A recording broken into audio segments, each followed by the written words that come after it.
with the sleekness of the jungle cat whose name he bears, T'Challa, king of Wakanda, stalks both the concrete city and the undergrowth of the veldt. So it has been for countless generations of warrior kings, so it is today, and so it shall be. For the law of the jungle dictates that only the swift, the smart, and the strong survive. Noble champion, vigilant protector. This is Comic Geek Speak, episode 1604, Spotlight on the Black Panther. You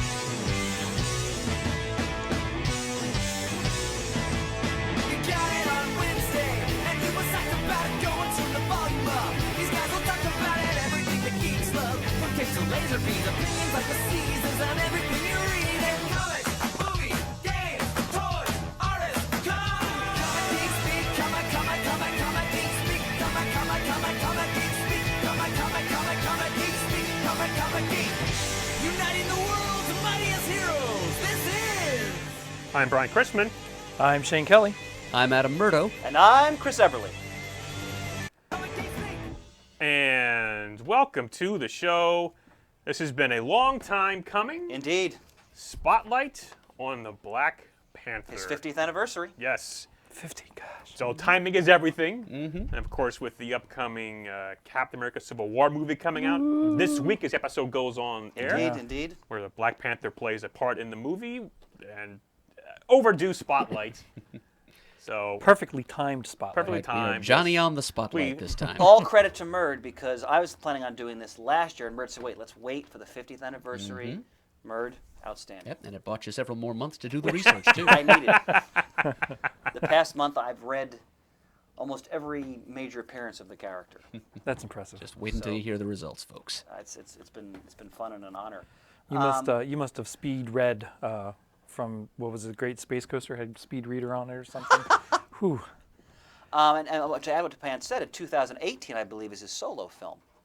That is Oh my think God, that's I forgot all correct. about that. Yeah. Yes. I think that's correct.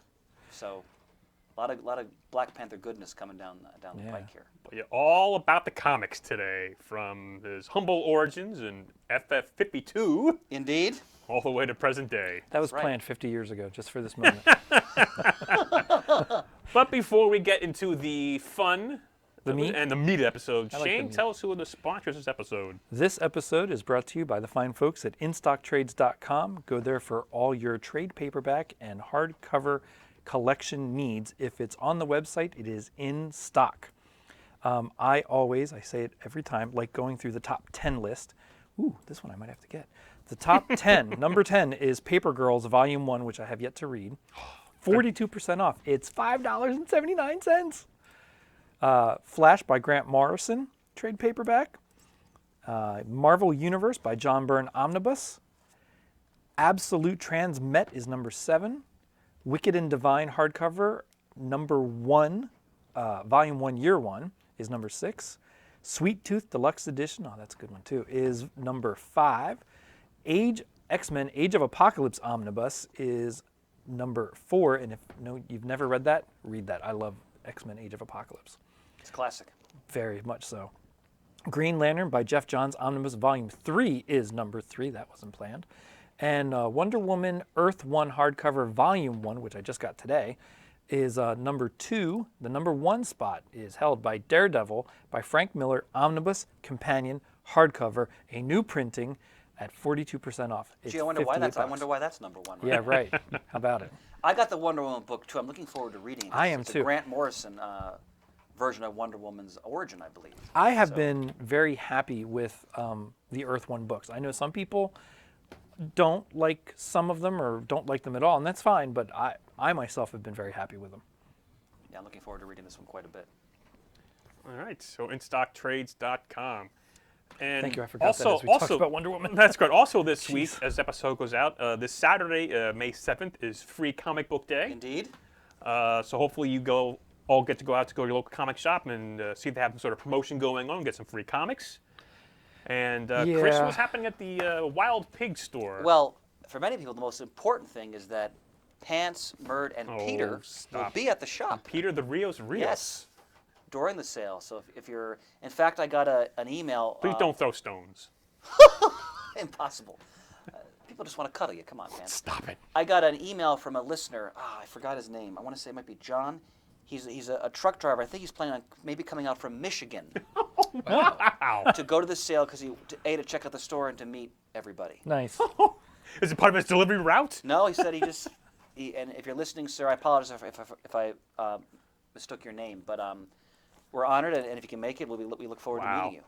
So he asked me about where to stay, and he said he's a truck driver, so he listens to the show while he's driving. And Oh, he very just said cool. It's been a great companion for years, so it's wonderful to hear that. Yes. I won't preclude the possibility, but if certain sporting events get canceled, then I may be able to attend. But as it is, I can't get to Wild Pig this year. Shane, there are times where I want every sporting event in your life. Oh, to you're be not canceled. kidding. I mean, I love it. Don't get me wrong. However, a break would be good. Indeed. Well, the weather is supposed to be a little questionable this week, so Might get my wish.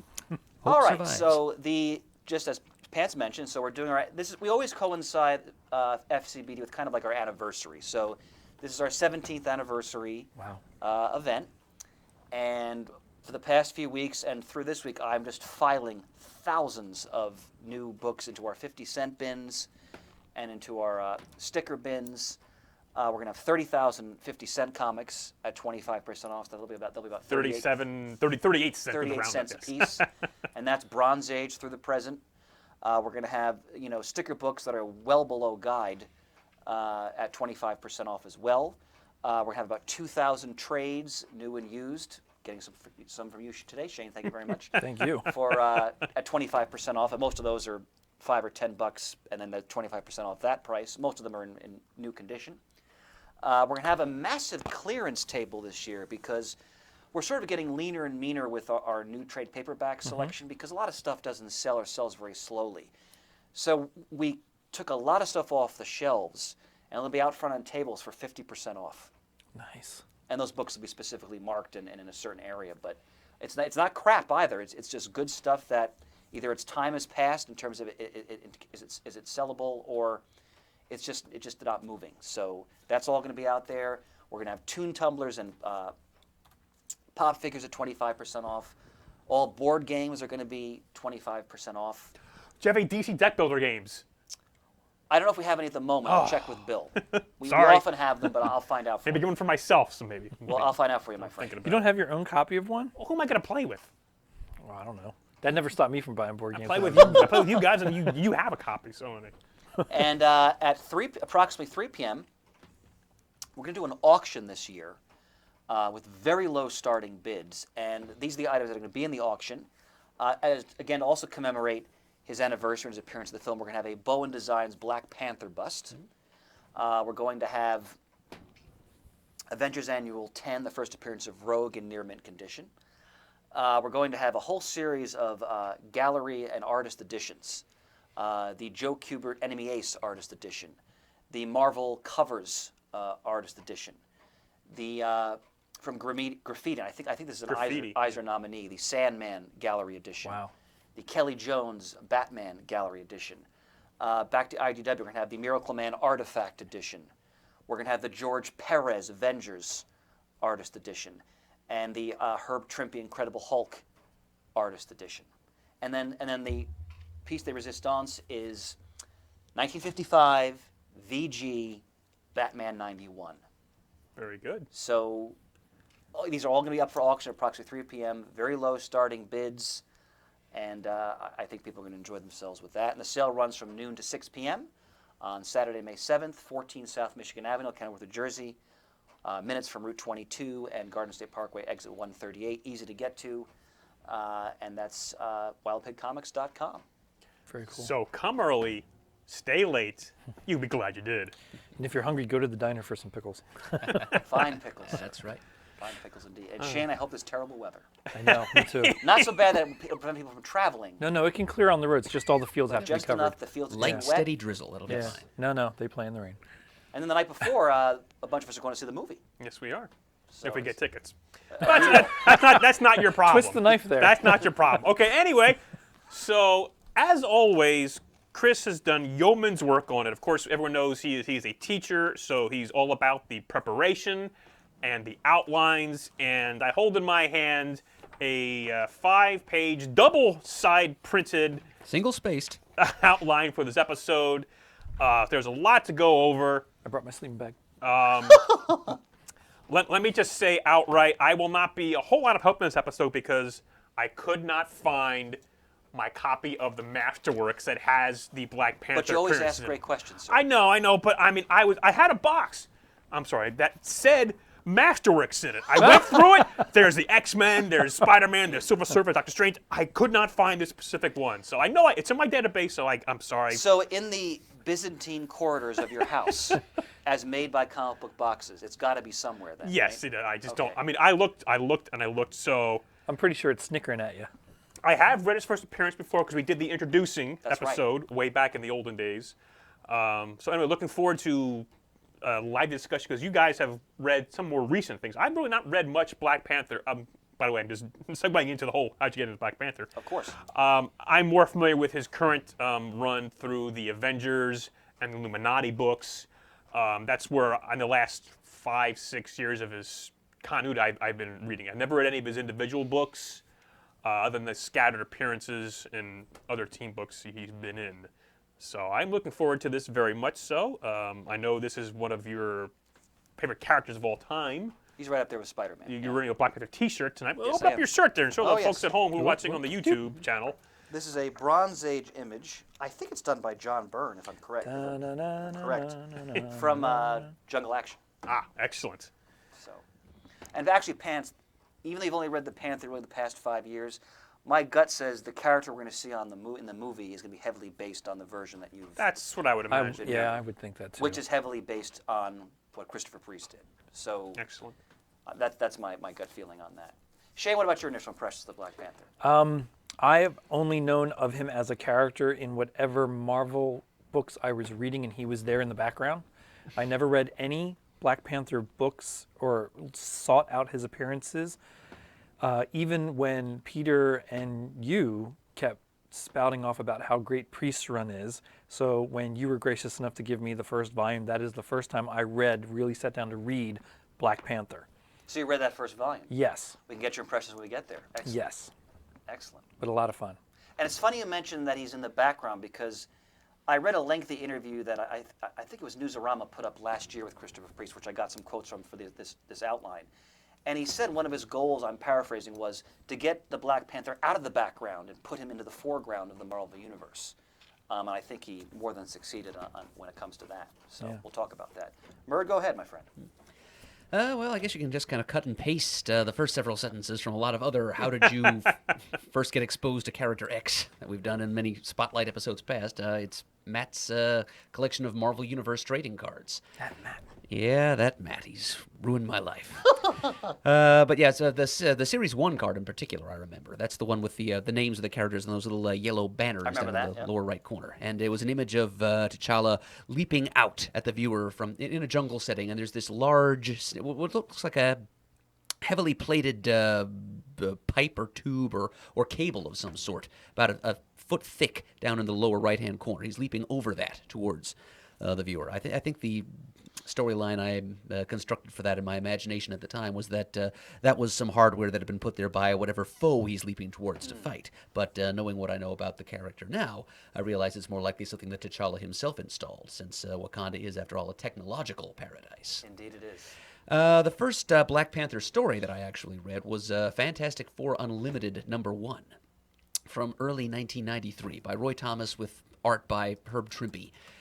Barely recognizable from his Bronze Age stuff because he had altered his style to be more in line with what he saw as contemporary tastes, and the results were not that great. But the story, there was actually a backup story, which was the first story was the Fantastic Four coming to Wakanda and helping the Panther defeat Claw for the 1,000th time, and the backup story was. We'll get to it when we get to this point. I mean, you don't have much in your notes about the Panther in the 90s before Priest came along, Yeah. but that's one. The backup story there is fairly important, I think. I to look this forward to you history. holding forth on it, my friend. Certainly. And, well, I kind of echo what Shane has already said about the backgroundness of the character. He was always struck me as a prominent supporting player, if oxymoronic as that sounds, but he never seemed to, well, Well, after the point when I started reading comics, the only time I ever encountered the Black Panther, unless I read an older story, was as a guest star, just somebody who happened to drift into a series and then drifted out Well, he again. wasn't used much in the 1990s. True enough. Until, as we've said, Marvel Knights and Christopher Right. Priest came along, and and I agree with you, Chris, that Priest did make good on his vow to thrust the Panther into the spotlight and keep him there, really showing the world a side of a character who is king of the most technologically advanced nation on Earth. Yes. Well, the advantages that holds, and how a character like that could exploit said advantages to become a formidable agent on the global stage in the name of justice or whatever other ideals he chose to fight for. So just Priest's take on the character makes you say, thank goodness he's deigned to be on our side all these years. Indeed. By the way, you mentioned Herb Trimpe. I remember the late, great Herb Trimpe, who died just last year. But I remember reading an interview with him where he talks about that era and how dispiriting and difficult it was. I mean, this is a master craftsman, right? Being told to draw in this style that he really wasn't feeling, and you're echoing that sentiment essentially. And Marvel treated him so shabbily at the end of his career. In fact, when he passed, they Marvel does this awful. They'll put a full-page tribute to a creator Sure. who's passed away, and I thought, maybe you should treat him a little bit better when at the end of his life rather than just giving him this image now. But that's just me, because I just, in general, tend to be very distrusting of corporations. But he was what a wonderful artist and a hell of a nice guy who I met and he just did a sketch for me. So, for me, my first experience with the Black Panther, I go back to when, again, I was a kid in the late 70s, early 80s, before we really were flying on vacation. We would drive, to South Carolina, to Florida, for summer vacations. And we'd always stop at, rest stops, and I'd get comics, or I'd get them from my cousins or flea markets before I discovered comic shops, or the spinner rack at a convenience store. And one of the comics I got, like, sundry titles, was Black Panther number 12, Black Panther Volume 1. Through walls of stone they stalk. Beware the agents of Kibber.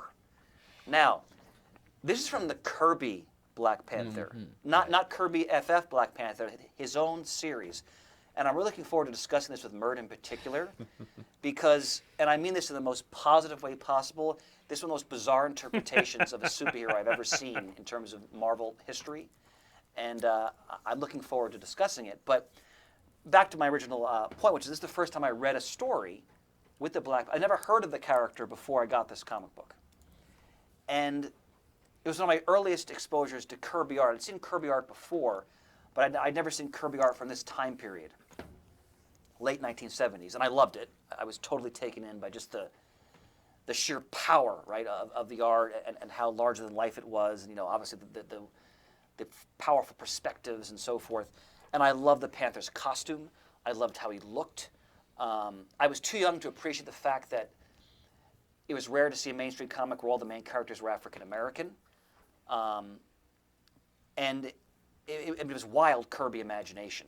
The main villain, Kibber or Kyber, I think it's Kibber, but he's this entity who has to absorb people's energy to survive. So people get condensed into these energy cubes, and that takes their essence, and then he sort of just imbibes that essentially, or absorbs it. So I loved it. And after that, I kind of would read the Panther as I picked up Avengers back issues. As I started to collect back issues as I got a little bit older. So I read a lot of his adventures in the Avengers. I was not really exposed to a person we're going to talk about a lot here, which is Don McGregor's take on Black Panther, until I was much older. And in fact, when I opened the first version of Wild Pig in 1999, the Marvel Knights series had just begun that Priest was writing. And my dear friend, Randy Roscoe, who started the first version of Wild Pig with me, said, "Hey," he said, "you got to read this book." And I started to read it. I was like, "Oh my God! This is the comic that's been written for me. I've been waiting my whole life for, basically, because it had all the elements that I love in drama, and which we'll talk about in more detail shortly." And from there, I went, and it was clear that Priest had really read virtually everything about the Black Panther, and it was clear he heavily based it. He really used the Jungle Action Foundation that McGregor established. So I went back and I read all those stories, which we'll talk about tonight as well. And I really started to appreciate just what, even though the Panther doesn't have as vast a publishing history as, say, Captain America or Spider-Man, he's got a really dense history, and a lot of this is a credit to the writers who have worked on this character, beginning with Lee and Kirby and then going forward. I'm really excited to talk about that. And just also to touch upon, we'll go into some more detail in a moment, all the wonderful creators, with one very painful exception, who have worked on this character and added so much to his history. So, Murd, again, I thank you for recommending we wait until this year to do this spotlight. And for the past month, I've just been reading Black Panther comics. And some of them I'd read before, and I wanted to refresh. Others I'd never read before. And it has been such a treat to immerse myself in that character and his world again. And I think he has one of the most captivating worlds of any character in the Marvel Universe. So I'm deeply excited to commence. Excellent. Well, the floor is yours, sir. Honored, brother. Now, just to kind of give our listeners where we're going to start here. So, as I mentioned earlier, the Black Panther doesn't have like a vast bibliography in terms of runs of titles. So we're not doing sort of a standard checklist that we often do in spotlights, because every series he had isn't that long. I think the Priest one is actually the longest Black Panther series. It ran for 62 issues. Okay. I think that's the case. So we're more going to focus on eras of the character. So we're going to start with the Lee Kirby era, and we'll talk at some length about his first appearance and the significance of that.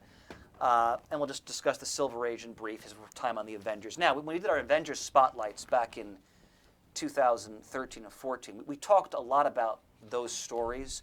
So we're not going to spend a lot of time on them, because you can go back and listen to those Avengers spotlights. But we'll touch upon them to some degree. Then we're going to spend a great deal of time discussing the impact of Don McGregor, who I think is one of the most gifted and underrated writers in the history of the American comic book, and a very nice man who I had the honor of meeting at a New York Comic Con. So in fact, he was going to be at the last Super Show, but he got sick and he couldn't make it. I did not know landed that. him as a guest. Wow. Yeah, but then he unfortunately got sick and he couldn't make it. Well, I did not know that. And so we're going to talk about McGregor. McGregor addressed the Black Panther both in the 70s, and then he also did some great Black Panther stories in the 80s we're going to look at. And then we'll talk, and this is where Murd will really help out, we're going to talk a bit about some of his appearances in the 1990s. And then we'll go into the Christopher Priest run, which you've never read, correct, Pants? I have not, no. Shane's read at least the first volume. Murd, you've read parts of it, correct? Yes, and I have a lot, several more issues I haven't even gotten to yet. Okay. Yes, excellent. And I've read this series. I just reread it again. I have bound editions. My dear friends Ryan Feeden and Dan Kingilla, Danny Boy, how are you, in our Wild Pig Citadel in Pittsburgh, got these bound by Library Binding when that company still existed, because they're not in business anymore, correct? Well, they're not doing comic books anymore, Okay. at the very least. So they got the whole Priest-series, one of the best birthday gifts I've ever received. This, and when my wife took me this past January, as a quick aside, to see William Shatner speak. That I just must got a have tangent been for just a moment. absolutely Shane, you fantastic. especially will appreciate this. As I meant to mention this to you earlier. Everything I've always wanted to, everything I've always thought about William Shatner, like his persona, it's all true. Because when you see him speak in public, and this is, he's got to be 80. He's 80 at least. He was up there for, I'd say, 2.5 hours. Oh my gosh. Without stopping. And it's just him, a screen with images, and then a swivel chair, which is sometimes he makes into a horse, other times it's like a ship, and he takes you through his whole life and his whole career. Absolutely riveting. And he is not a phony. That is William Shatner. Yeah. Everything you think about Shatner, the humor, the absurd, the self-aware absurdity, it's all there. And we'll have more time out there, I'll talk about it greater, but if anybody's a Shatner fan, because he's doing these tours, you gotta go. It's worth it. Anyway, so great birthday present, these bound Black Panther editions. So we're going to talk about Priest Run pretty extensively. So basically, I'm saying strap in. This is going to be what, about 4 or 5 hour episode we got going on? Seven. It's seven. I think at least 2 is a safe bet. So maybe take a nap at some point if you need to. And pause. then we may have a pee break. Not I. and then after Priest, we'll talk about post Priest. We'll talk about Reginald Hudlin's take on Panther, and I have some certain opinions about that. I'm looking forward to sharing. Yeah, press the editorial button No, there. it'll be very, very polite, but I don't have the bleep set. frank. And then we're going to talk about just where the Black Panther character is right now in the Marvel Universe, because they've been using very heavily, as you know, Pants, because you've been reading all that, in a lot of the major events. And I thought we'd end just discussing maybe a little bit about what we think the significance of the films might be, and then also, they just launched, and we're going to do this as an OTR, the newest volume of the Black Panther, written by, forgive me if I mispronounce the name, Ta-Nehisi Coates, who's a tremendous writer of social commentary, and incredible art by Brian Stelfreeze. Have you guys all read that issue? Mm-mm. Okay. I have skimmed it. Okay. Because we're not going to talk about it a lot because we're going to do an OTR on it down the road. Right, but, right. Kind of end there. So. Now, you probably cover this later, but I'm curious Please. now, and I don't want to forget. Please. His coming to the forefront and used in things like the Illuminati and the major events, that happened after the priest run ended? Yes. Safely after, yes. Okay. Yes. Basically, that's a good question.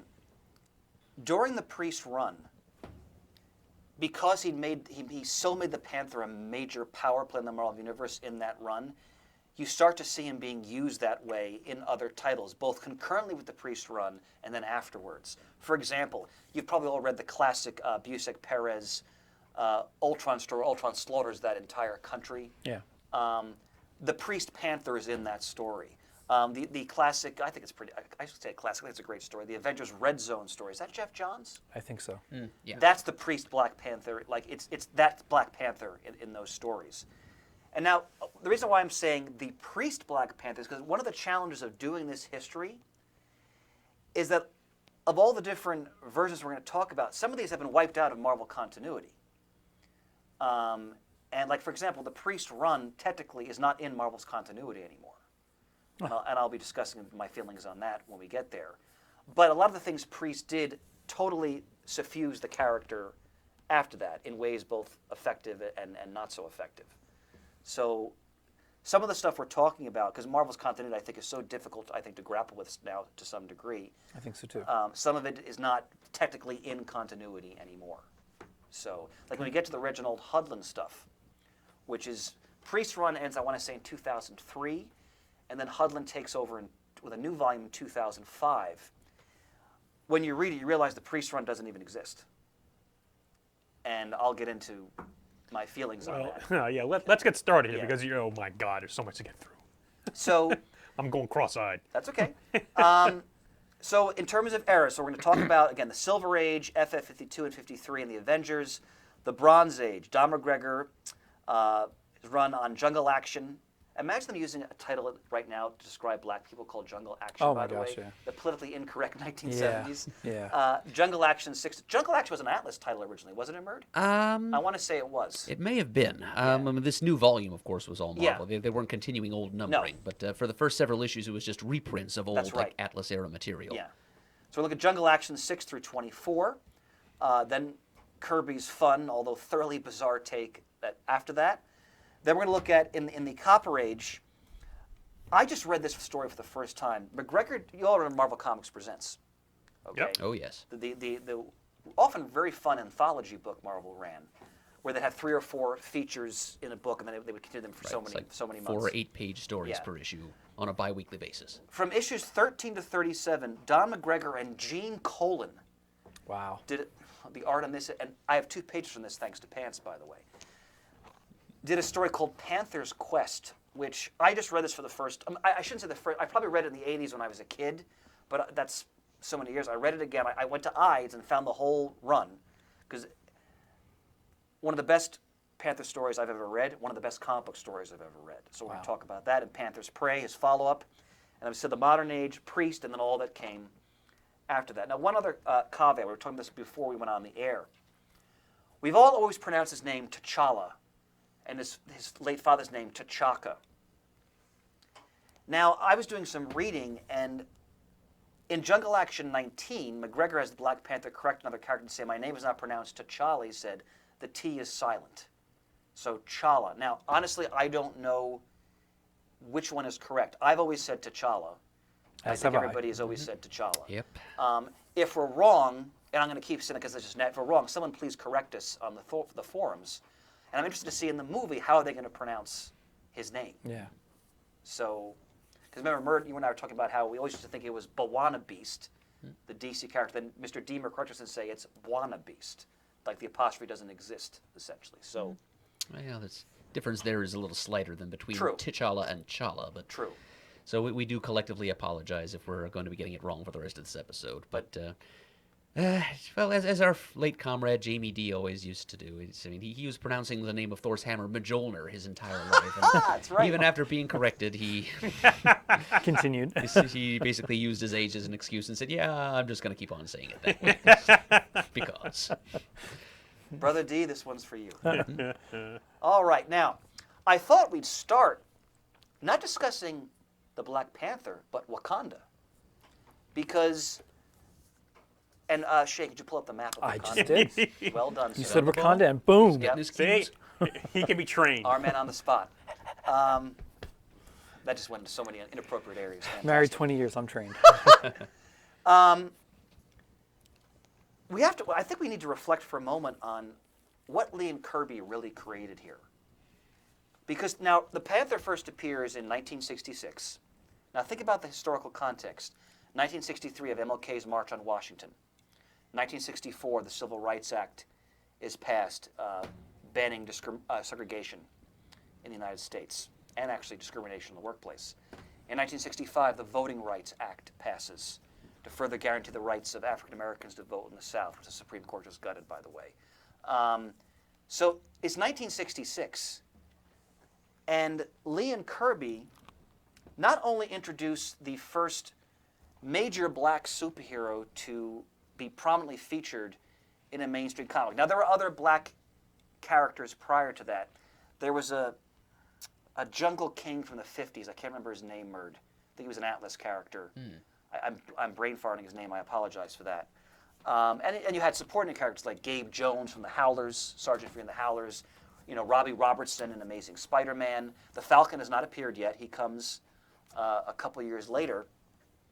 So not only they created the first major African-American superhero in mainstream comics, they've also made him a king, and they made him the monarch of the most technologically advanced nation on Earth, that is in Africa, that is basically defiant of all the other great powers then and now, and essentially is more powerful than the United States and the Soviet Union, and I would assume Latveria. So if we consider the historical context, what Lee and Kirby did here, I think, is one of the most radical concepts of their entire creative partnership. Because you got to think about, just because all these laws were passed and, you know, they got rid of the poll tax and all this, it doesn't mean suddenly everybody was let's hold hands and have interracial dating in the United States in 1966. I mean, laws are one thing, changing attitudes, that can take generations. I mean, think about how you might have older relatives who have prejudices that you don't have because you grew up in a different time period. Yeah. I mean, sometimes Thanksgiving dinner can be painful when your drunk Uncle Joe is going off in the corner. We've all had experiences like that. Yes, so we have. So, you know, what they did here I think is incredibly bold. And not only that, and we'll talk about this more in a moment we get to the actual issue, but the Black Panther also kicks the crap out of the Fantastic Four in his first appearance. So this is a character who I have to salute Lee and Kirby and Marvel for creating him and emphasizing his power like they did right out of the gate.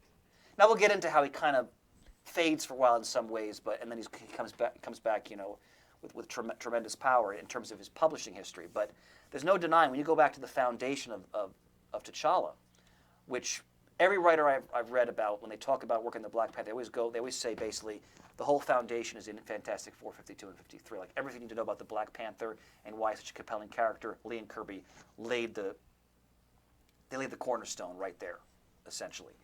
But I just want us to reflect on just how radical he was in 1966, okay, in the United States, introduce a comic book character like this. Now, if we're going to talk about Wakanda, we've got to talk about vibranium, which is what gives that nation its incredible wealth, which they've used, of course, for all the technology they have. Murray, can you explain briefly to our audience what vibranium is, please? Well, it's a xenomineral, a metal that is believed to have come to Earth in a... A Yeah, stop shaking your xenomineral. head over there. It's Nice. an alien mineral, okay? It came to Earth in a deposit or vein that was in a meteorite that struck Yes. Wakandan ground. which Thousands is, of years ago. Right, and created the protuberance of land that is now known as the Great Mound or the Sacred Mound. There's a nearly inexhaustible supply of vibranium contained therein. And it is, as Chris said, the source of Wakanda's wealth and notoriety. Vibranium's unique property is that it negates all forms of vibration, so sound, most notably, and certain frequencies of electromagnetic energy. There is an isotope of vibranium found in Antarctica, which has completely different properties. Yes. It, instead of arresting vibrations and absorbing them, it dissolves metals. So completely different stuff. It's often called, I think, anti-metal vibranium. Right. And Mert, I knew I could count on you to bring that up. Well done. I live to please. Is that in the Savage Land? It is. Yeah, that's what I thought. Okay. Now, so as Mert mentioned, this meteorite, and I don't think they've ever established where it came from. I don't think so. It crashed in Wakanda thousands of years ago, millennia ago, and over time, the Wakandans obviously realized its power, and they saw it as a sacred trust, both to protect the vibranium, not only from intruders, but from the entire outside world, because they realized over time the potential inherent in this what'd you say, Xenomineral. Xenomineral, thank you, sir. So that's the source of Wakanda's power and its technology, its wealth. Now, in terms of, because I looked this up, in terms of the Marvel Universe Atlas, okay, Wakanda is in East Africa, a small nation, located between Ethiopia, Kenya, and Uganda. And there's other fictitious Marvel African nations around it as well that have been in different stories. Right, just as needed, kind of invented and forgotten. Exactly. Some of them one of them was like an analog for South Africa, Rudyanda, I think. Rudyarda. Rudyarda, I assume thank that you, was sir. a Kipling reference. Yes. So that's where it stands in terms of the Atlas. Now, Wakanda, as we all know, is very wary, if not outright hostile, to the outside world. If you happen to actually stray into Wakanda, I'm not saying you're going to get hurt, but you're probably in trouble because, especially centuries past, not when it's a modern nation now, but even now, they're very guarded about their borders, who comes into their country, access to vibranium, what nations try to have influence over them, and the bottom line is nobody has influence over Wakanda. Wakanda sets its own agenda. Wakanda is not, closely tied to any other nation. It doesn't do the bidding of any other nation. And again, also think about how when the character was created, you had colonialism in the post-World War II era was starting to come to an end.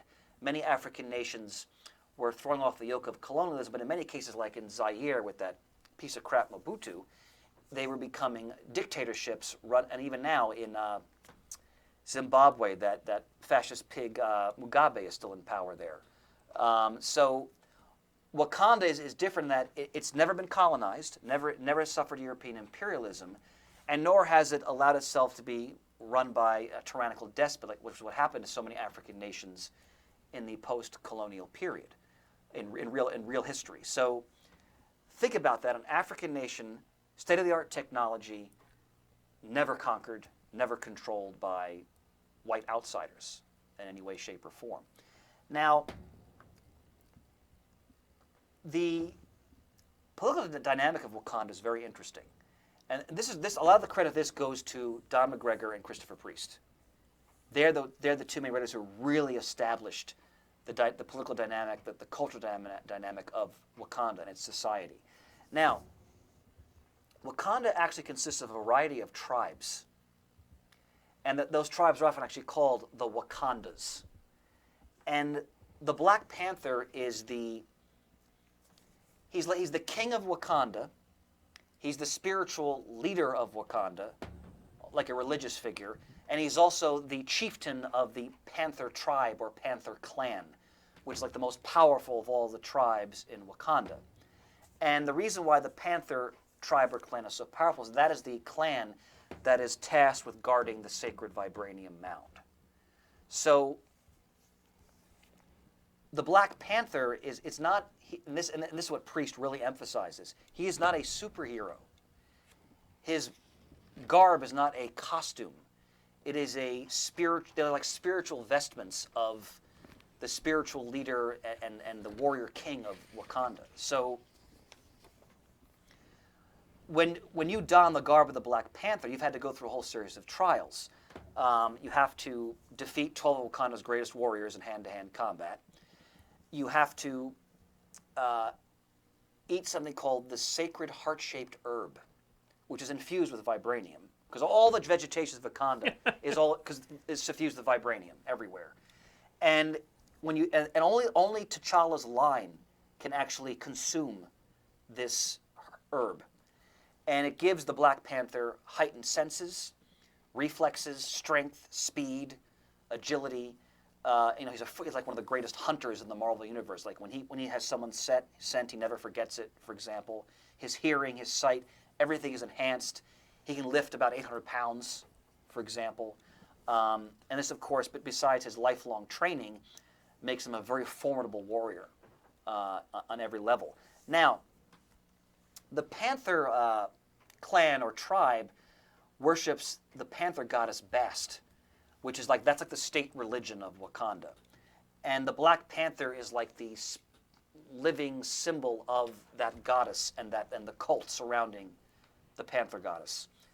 And they, in recent history, you've probably read some of these stories, Pants, they've gotten into T'Challa's connection to what they call the land of the dead and all the spirits of all the previous Black Panthers, Yeah, that does sound which he familiar, can yeah. commune with, essentially. And so the Panther, in one story, they kind of describe him as like the head of state and the Pope all at the same time. Like he is the king of the nation. He has a governing council and all that, but he's the king and he's the head of state. But he's also the leading warrior and the sacred guardian of this clan that guards the Vibranium Mountain. Now, are they strictly a monarchy, or do they have a caste system? Different tribes do different things. Well, as far as I understand it, it's a monarchy. Well, and that topic's being addressed right now in the new Black Panther series. It's a monarchy with a governing council that advises the king, and every tribe. Like every tribe kind of has its own village and its own sort of, let's say, headmen, for example. But all the tribes are united in their loyalty to the Black Panther, who is the king of the Wakandas, because the tribes were all called the Wakandas, essentially. Now, having said that, the tribes, like anything, the tribes often there's friction between them because they're all separate entities. Mm-hmm. Like when we talk about Eric Killmonger, Jadaka, who is probably I'd say he's even a greater adversary than the Claw is to the Black Panther. He comes from a different village. We'll talk about his attempts to overthrow the Wakandan monarchy, essentially. And Priest created a concept which I thought was brilliant called the Dora Milaje. And what these are women. They're called his concomitant. Is it concomitants? Concomitants. Concomitants, which means like one who accompanies, essentially. And they're like, Priest describes them as G-rated wives in training. And they're chosen from the different tribes for when they're young girls, and they're brought to the Palace Royal in central Wakanda, which is the capital city, which is shown on the map that Shane has on the screen. We'll come back to that map in a moment. And they are trained to be elite warriors and bodyguards to the king. And by choosing young girls from different tribes, it's an honor to be chosen. This also kind of keeps harmony between the tribes because everybody now has a presence and a voice in central Wakanda through these women. Now, T'Challa does not actually marry these women. He doesn't sleep with them. They are strictly ceremonial, but they are bound to him until he releases them from their duty, essentially. Do you want to add to that, Murray? Do you want to about to? Well, just compare them to Vestal Virgins, I think. It's just like well done. Service to the temple of the Panther God, as it were. They must remain chaste for as long as they are in the Panther's service. Well done, sir. Until he decides to marry one of them, or as you said, just to release them from their servitude and send them back to their village. Excellent historical analogy. Now, if he releases one, they just pick another one from that tribe? Well, my understanding of is these girls are chosen when they're pretty young, and then they're trained from that age. And in the priest story, he also explores the consequences of this dynamic, because one of the Dora Milaje goes nuts because she's obsessed with T'Challa, and he has to deal with her because she becomes an adversary, essentially. They even have T'Challa wondering, maybe I shouldn't have this tradition anymore. Although it's still there, because the Dora Milaje are in the first issue of the new Black Panther series by Coates and Stelfreeze, and boy, is he exploring them in a very interesting way. Now, as I mentioned, the Black Panther, it's a family line. Only T'Challa's line can consume the heart-shaped herb. And it goes back thousands of years to a chieftain named Bashenga, who apparently was the first Black Panther, essentially. So that's a little bit about sort of the dynamic politically in Wakanda. Now, if you look at the map that Shane has on the screen, and Don McGregor designed this map. This goes back to the Bronze Age. Much of Wakanda is still, jungle and agriculture. Central City, now in the early stories, they make Central City appear like it has like the palace and some modern buildings like a hospital, but then it's kind of surrounded by sort of traditional huts that citizens are living in. And then the other tribes are on the outskirts of the city in their villages. Now, when we get in the 1980s, in Panther's Prey by McGregor and Dwayne Turner, and then in Priest's Run, they really take, and also the Black Panther Volume 2 by, I think it's Peter Gillis and Dennis Cowan. Forgive me if I'm mispronouncing that name. They really make Central Wakanda really high tech, almost like a state-of-the-art Shangri-La, essentially. And so, like the city dwellers in Central Wakanda, they're very urban and modern, whereas the Wakandans still living in the outer villages are living a more traditional sort of African lifestyle. So there's also this tension between the city dwellers in Wakanda and sort of the tribal villages on the outskirts.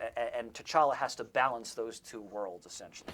So, do we know how many people are in Wakanda? And it's funny you asked that. I went everywhere trying to, as far as I can tell, no one has ever stated what the population of Wakanda is. Geographically, the country is about the size of New Jersey. Yeah, so I'm going to guess low millions. Okay. Is my guess. Probably maybe a couple million people. That's my guess. I mean, like to take Israel. Israel is roughly the size of New Jersey. It has a population of approximately 6 million people. Okay. So we can, kind of make an educated guess from that. But I was trying to find that. Now, in terms of the tribes, one of the tribes, the Jabari, are like an outlaw tribe because they worship the white gorilla. And they're like these mystical white gorillas that, Shane, if you look at the map, Yep. Upper left-hand In corner. the northwest. Domain of the white gorillas, domain of the- mostly uncharted. and what's the name of the bridge that leads to it? Chasm of chilling mist. Yes. That part of Wakanda has a colder climate.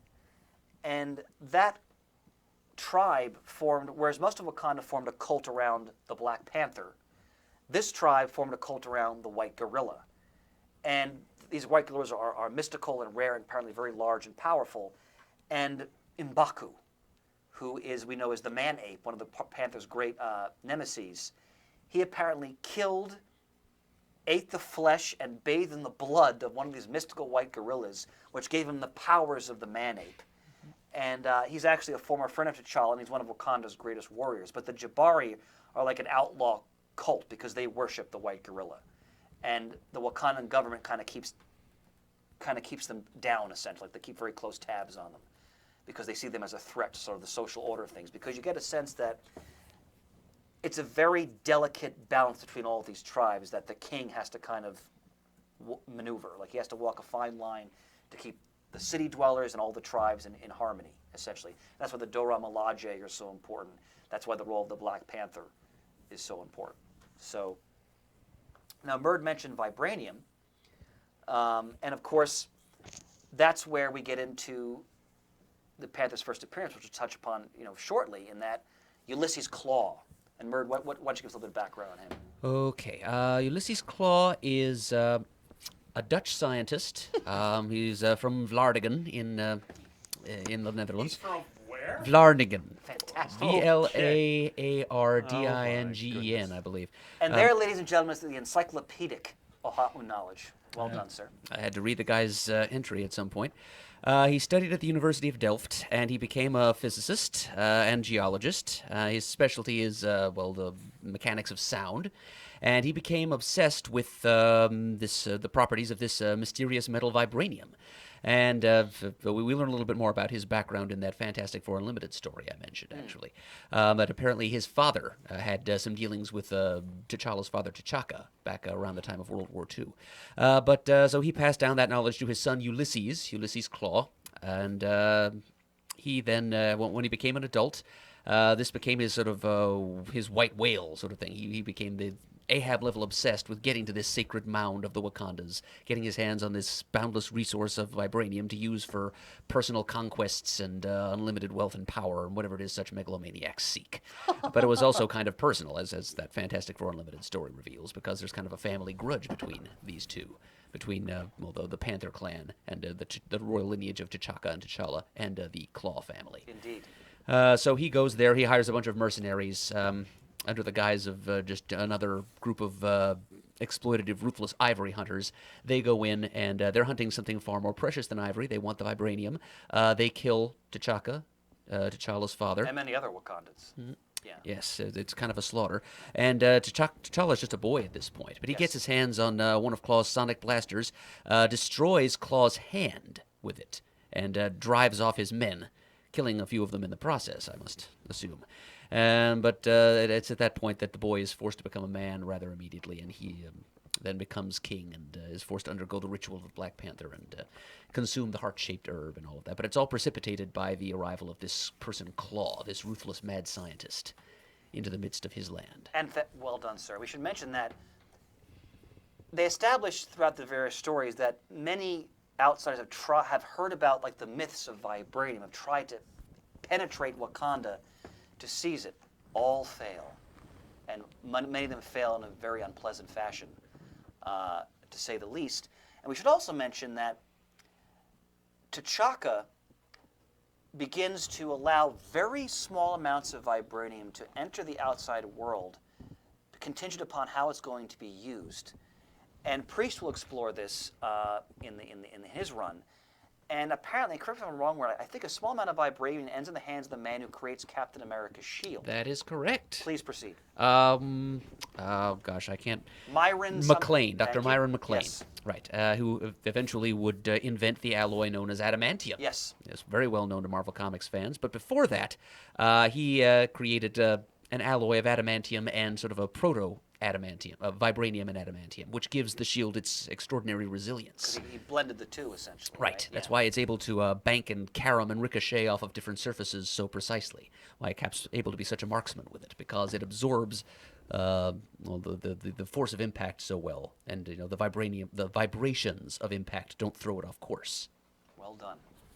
Now, and we'll talk more about Wakanda as we move on. Again, the map Shane has on the screen there,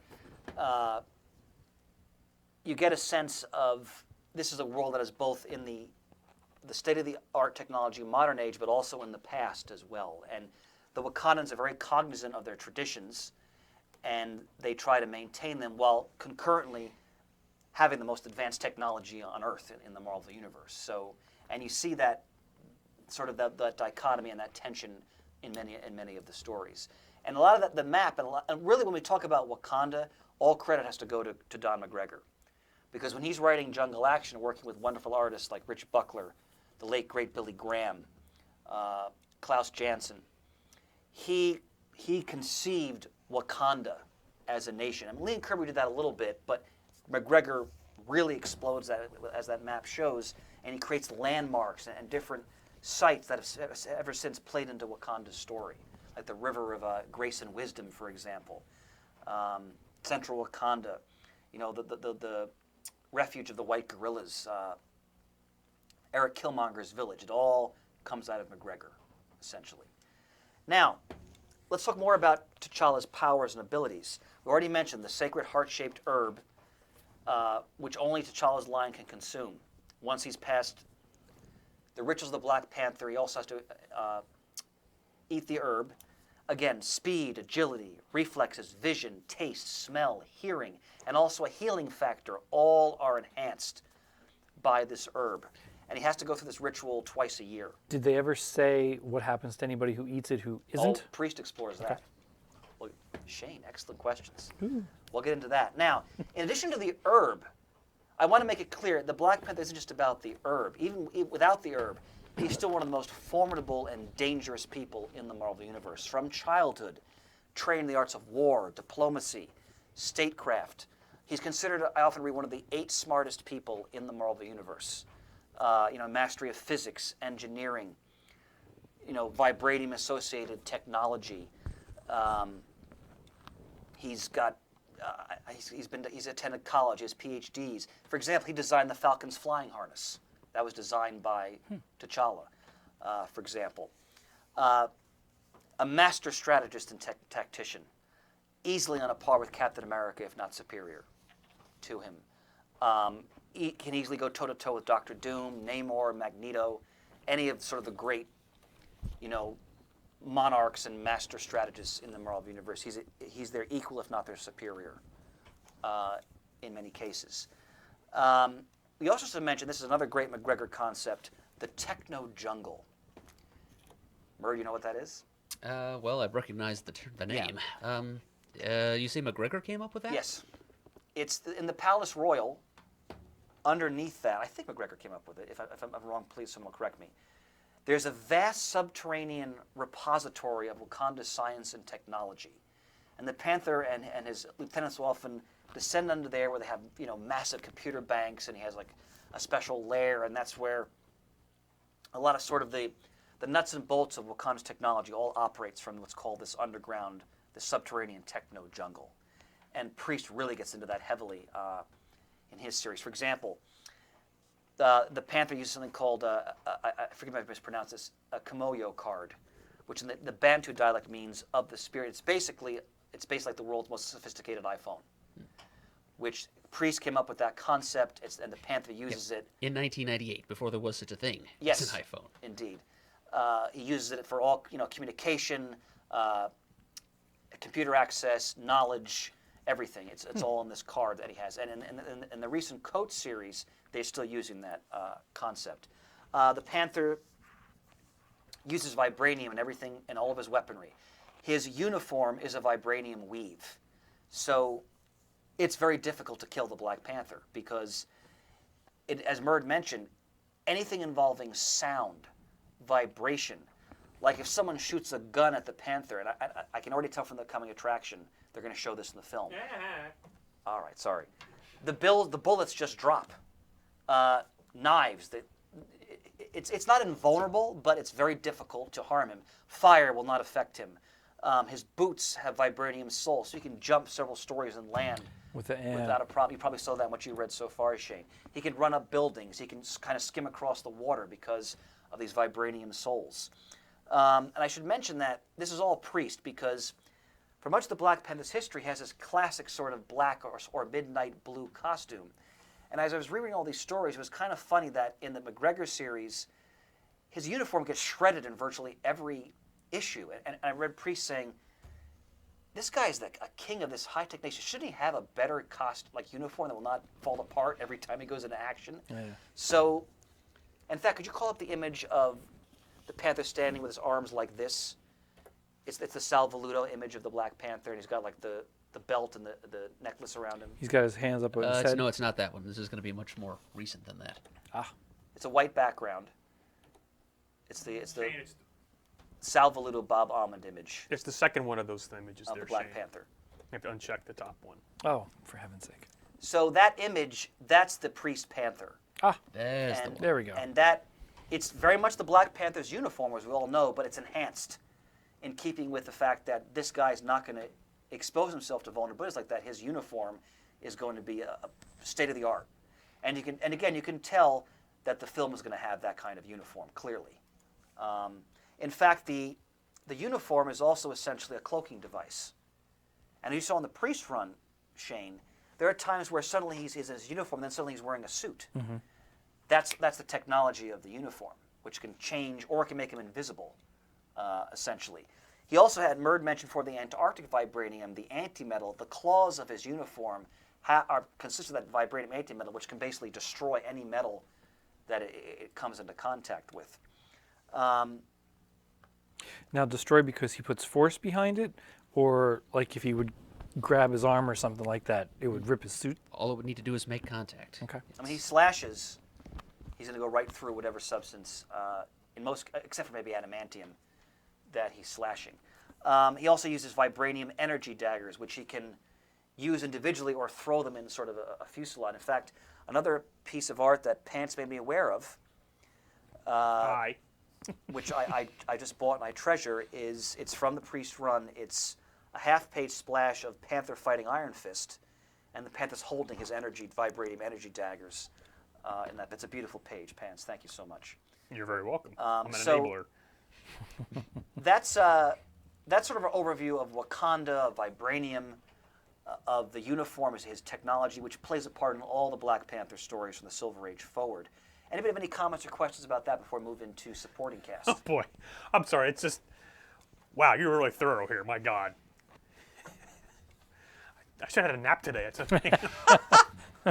I kid. I love your enthusiasm and the work. I mean, to me, this is just amazing. I was following the map with you. It's like, wow. I mean, there's just so much history behind this that I was not aware of at all. He's been around for 50 years. Yeah, obviously, I mean, but my recent knowledge of him is good God. It's like, But Pants, that's emblematic of the fact that for much of the Panther's history, he was a background character. yeah. And I only know him so far as he's been in the Avengers series. And that's understandable. And when we talk about McGregor and Priest, they really took this character and really fully realized his potential. And I think we're all going to benefit from that when it comes to the Marvel Cinematic Universe. Now for the supporting cast, and this is primarily, there's 3 people we can credit for T'Challa's supporting cast. Roy Thomas, who was writing the Avengers in his classic Silver Age run with John Buscema and Sal Buscema. Because Black Panther was on the team for many of those issues, as we all know, he introduced supporting characters for the Black Panther who were then more fully realized by McGregor and Priest, essentially. But we have to give Thomas credit for all these original conceptions. We often forget what a huge role Roy Thomas had in really fleshing out the Silver Age. It just in of the comics Marvel in general, universe. for goodness sake. Yeah. I mean, he's just one of the living legends. Absolutely. And if you ever get a chance to see him talk at a convention, by all means, get your butt in that audience.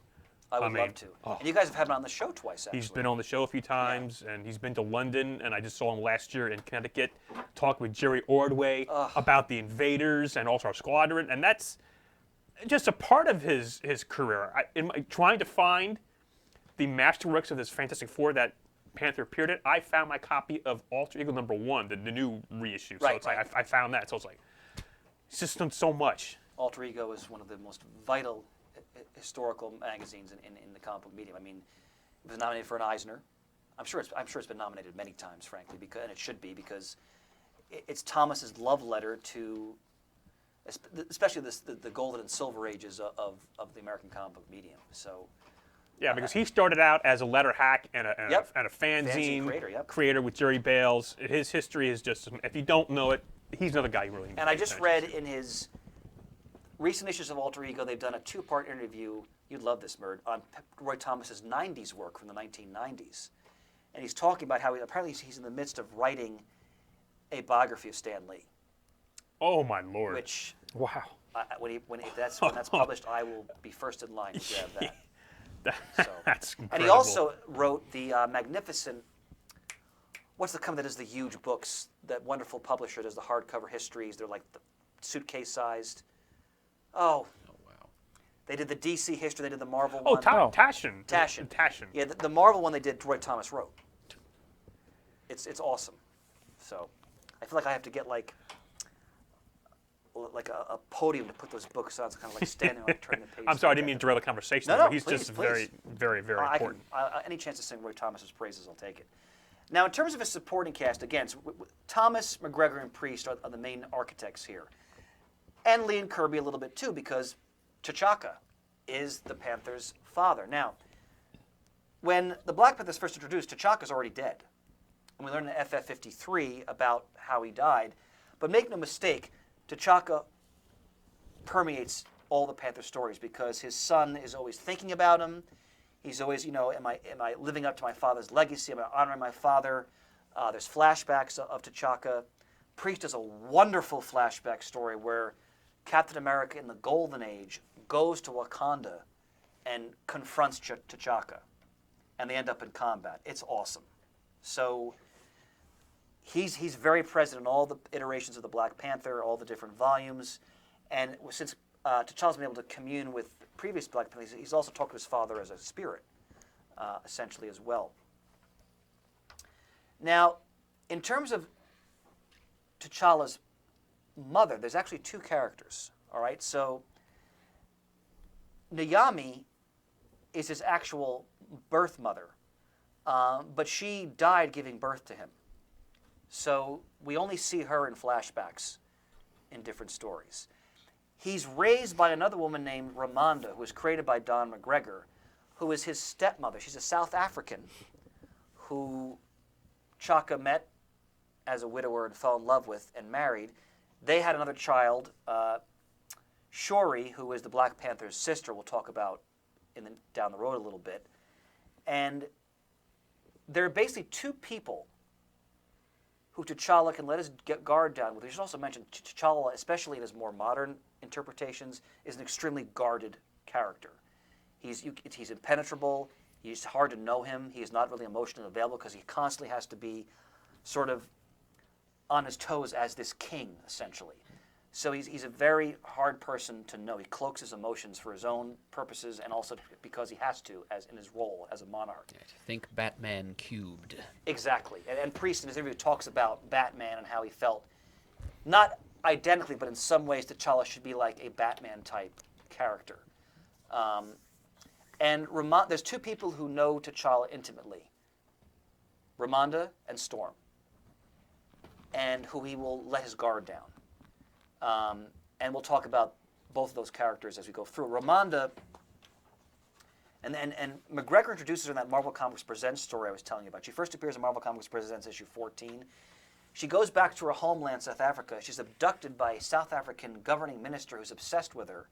And she's held, this is very creepy, she's held as a prisoner in his house for years. And Chaka thinks that his wife has abandoned him for another man. And he never speaks to his son about what happened to his stepmother. And then in the story, T'Challa, as the Black Panther, infiltrates South Africa. And McGregor does an incredible story, which is also a commentary on apartheid, because this is the 1980s, when apartheid is very much in world news and very much a major issue in the world. And the Panther infiltrates South Africa during apartheid to find his stepmother. It's tremendous.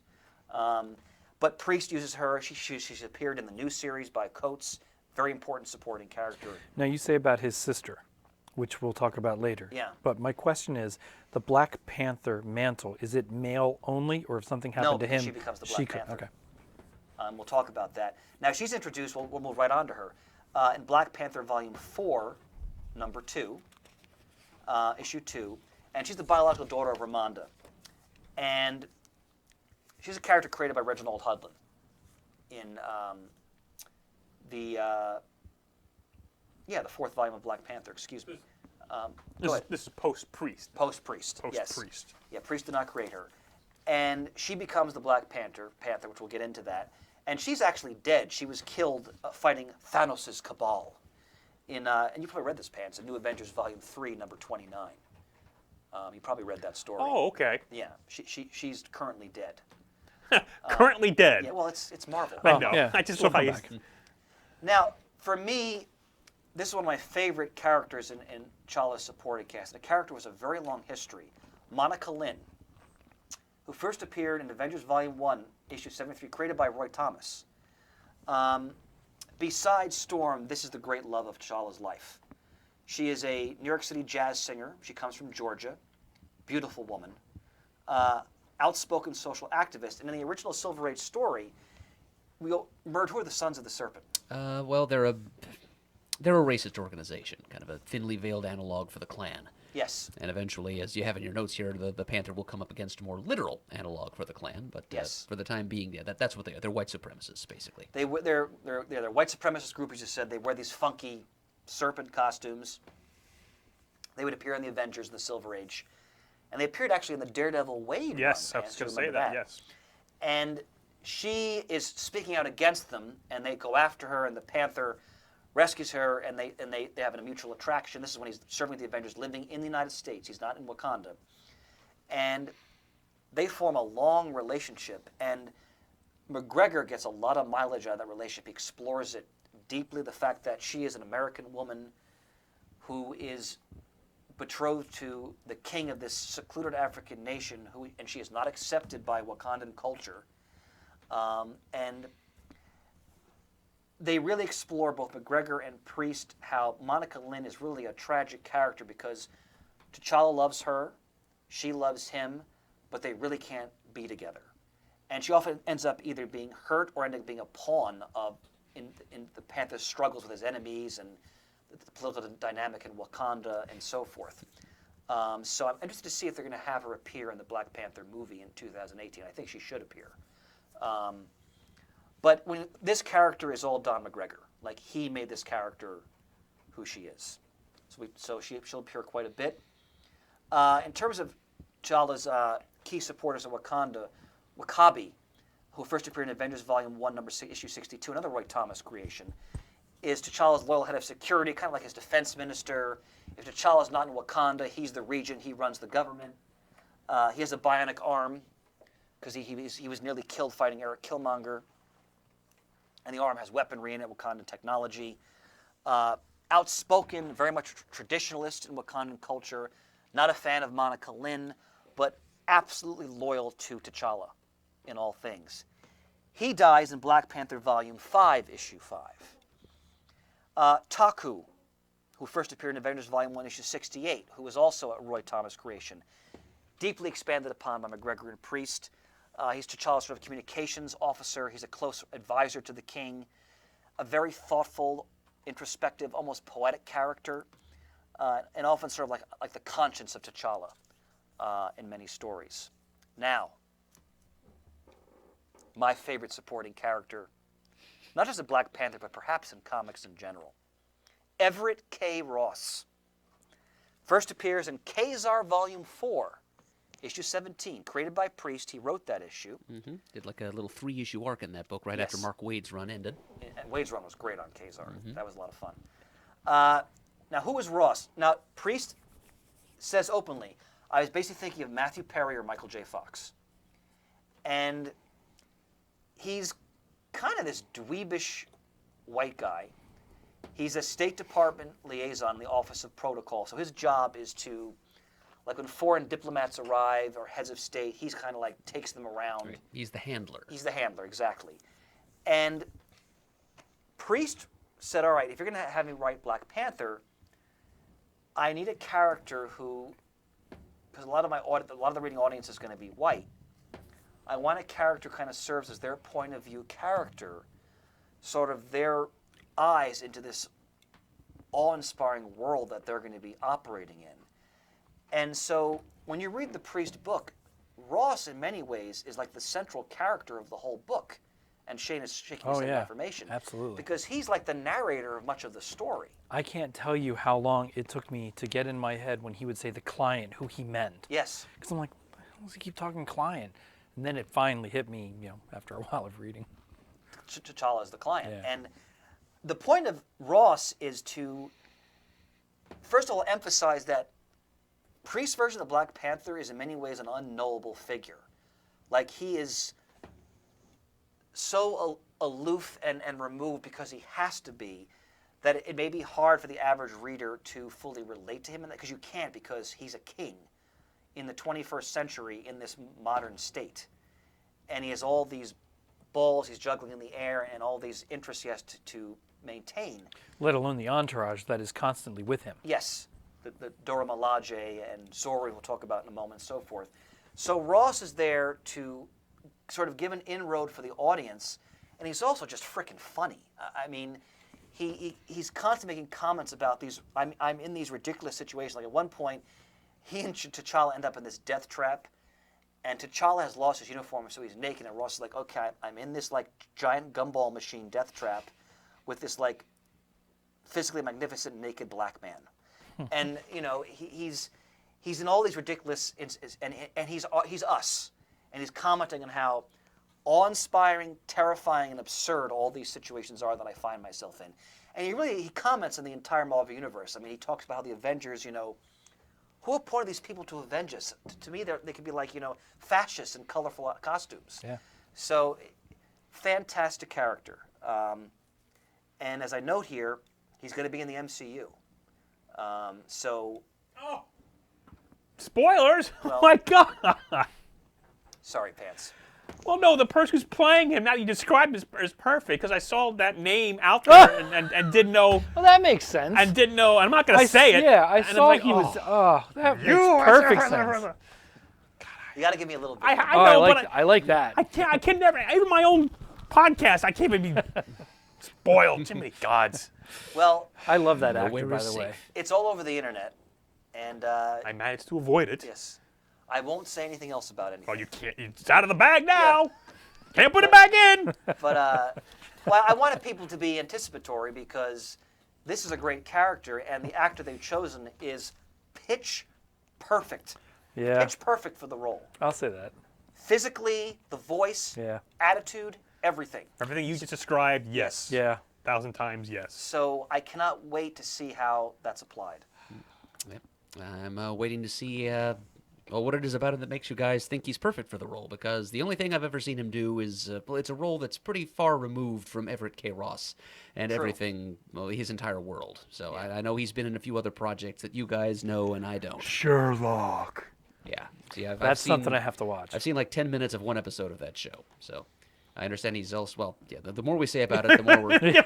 Well, oh, Now, please carry on. no more spoilers. Well, I didn't note Zori, but he's a priest creation. He's a gigantic Wakandan warrior who's like a close ally of Chaka. he's Worf.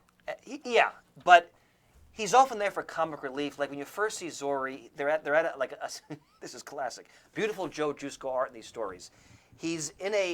They're at a state dinner for the king of Wakanda, and they have T'Challa like out doing like a waltz with one of the Doro Milaje perfectly, and then Zori's in like drunk, sitting at a table, and he wears traditional Wakandan garb. Yeah. He has At a all times. At all times. Formal dress up here in Wakanda apparently means even bigger dead animal draped over the shoulder. Yes, that's Ross. Massive spear, huge dreads.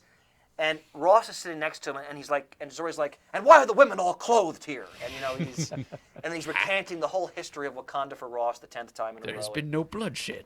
You call this a feast? Exactly. He's a great character. He's killed in the post-priest runs too, by the way. Oh my God. Yeah, we'll get into that. Another great priest creation is Hunter the White Wolf, who first appears in Black Panther Volume 3, which is the priest run number 4. I think this is a fascinating character. Priest describes him as T'Challa's reverse Flash, essentially. And he's T'Challa's stepbrother. He's a Caucasian. And his parents, years ago, crashed in Wakanda. They were in like a prop plane. They crashed. His parents were killed. He survived. He was a child. T'Chaka takes him and adopts him as his own son, which shows by the Wakandans are not a racist society. Yeah. And he raises the boy, and Naomi is his mother, because T'Challa hasn't been born yet, so she's alive. And then T'Challa is born, so this is T'Chaka's natural son. Now the line is going to be continued. And Hunter finds himself kind of in the background, because now, of course, T'Chaka has T'Challa to raise as his he's going to take over the throne eventually. And Ramonda sort of becomes like a mother figure too, because they're both outsiders. She's a South African, he's a white guy, all right? But he's a Wakandan. And Hunter eventually becomes a warrior almost as capable as T'Challa. He's also a ruthless strategist and tactician. And he becomes the head of a tribe called the Hatut Zaraze, which are the Wakandan secret police. And they wear white vibranium panther uniforms, which have all the same capabilities of the Black Panther's uniform. And T'Challa disbands it because they're brutal. They're secret police. They're brutal. They're ruthless. They maintain the coherent security of the Wakandan state by any means necessary. And Hunter is an extreme patriot. He resents, if not hates, his stepbrother. But the dichotomy is he's also loyal to the throne.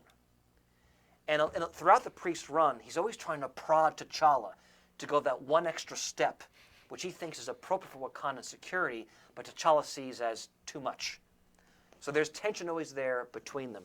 I don't think his character has been used outside of the Priest run, which I think is a shame. Crying shame. But he's a fantastic character. We mentioned Storm. Aurora Monroe of the X-Men. We all know who she is, of course, as do many listeners. Priest, and this is masterful storytelling, he establishes that these two characters have known each other since they were children. T'Challa, as part of his training to become the Black Panther, is sent out as sort of like a walkabout, essentially.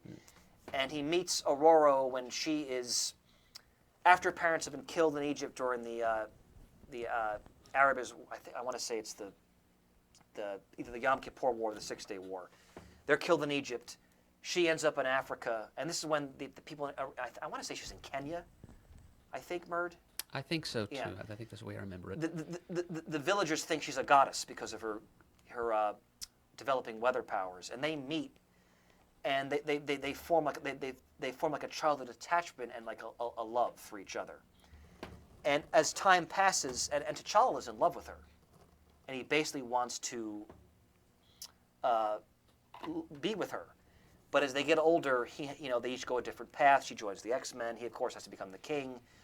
And retconning, Priest establishes that there is such a deep bond between these two characters. I would interject Please, here, too, please, that, sir, there please. is a little bit of precedent for what Priest was doing. Correct me, because, please. Marvel Team Up number 100. Please. There is a backup story by Claremont and Byrne, actually, which establishes... I've never read that. Yep. Oh. Yep, those two characters... Well, the main story is Spidey and the Fantastic Four meeting Karma of the New Mutants. With art by Frank Miller. But the backup story is Claremont and Byrne introducing this connection between the two characters. So Priest, I'm sure, fleshes out quite a bit what they were able to do Murd? in that backup story. I was counting on you for stuff like this because I missed that. Well done, sir. Well done. That's another example, though, how Priest will take these nuggets from Marvel continuity and then blow them up. I'm sure you've noticed, Shane, how in his series, you talk about an awesome command of Marvel continuity. I mean, when it comes to folding continuity into a story, I think it's one of the most masterful versions of it I've ever seen. Seamless. An invaluable skill for a writer in a serialized medium, and it's also the surest way to earn this reader's respect as a writer. Indeed. As Murd dramatically pointed towards himself. Well done. Now, so... This guy. In fact, Shane, if you could pull up the page of T'Challa and Storm embracing. Sure. Now, this is from Black Panther number 27, which Murd, we reviewed when we did our Back to the Bins episode with Paul Spataro a couple years ago. That's the one that you chose. Yes. Now, Pants, Let me pull up some. this is my holy grail of original art. This is the holy grail, this page. This is Sal Valuto and Bob Almond, who are the main art team on much of Priest's run. And I think Sal Valuto is one of the greatest pencilers in comics. I mean, I think Priest described him as like a master storyteller, something along those lines. But in this page, and there's very little dialogue. In almost 12 panels. Yeah, Aurora is visiting T'Challa when he's in a moment of crisis. We'll talk about when we get to the Priest run. And T'Challa lets his guard down. And they embrace and they kiss passionately. And then he whispers to her, "I am afraid." Now, of course, because of modern technology, we don't get the word balloons on original art anymore, which kills me, by the way. Me too. But it's one of the most beautifully rendered pages I've ever seen in a comic.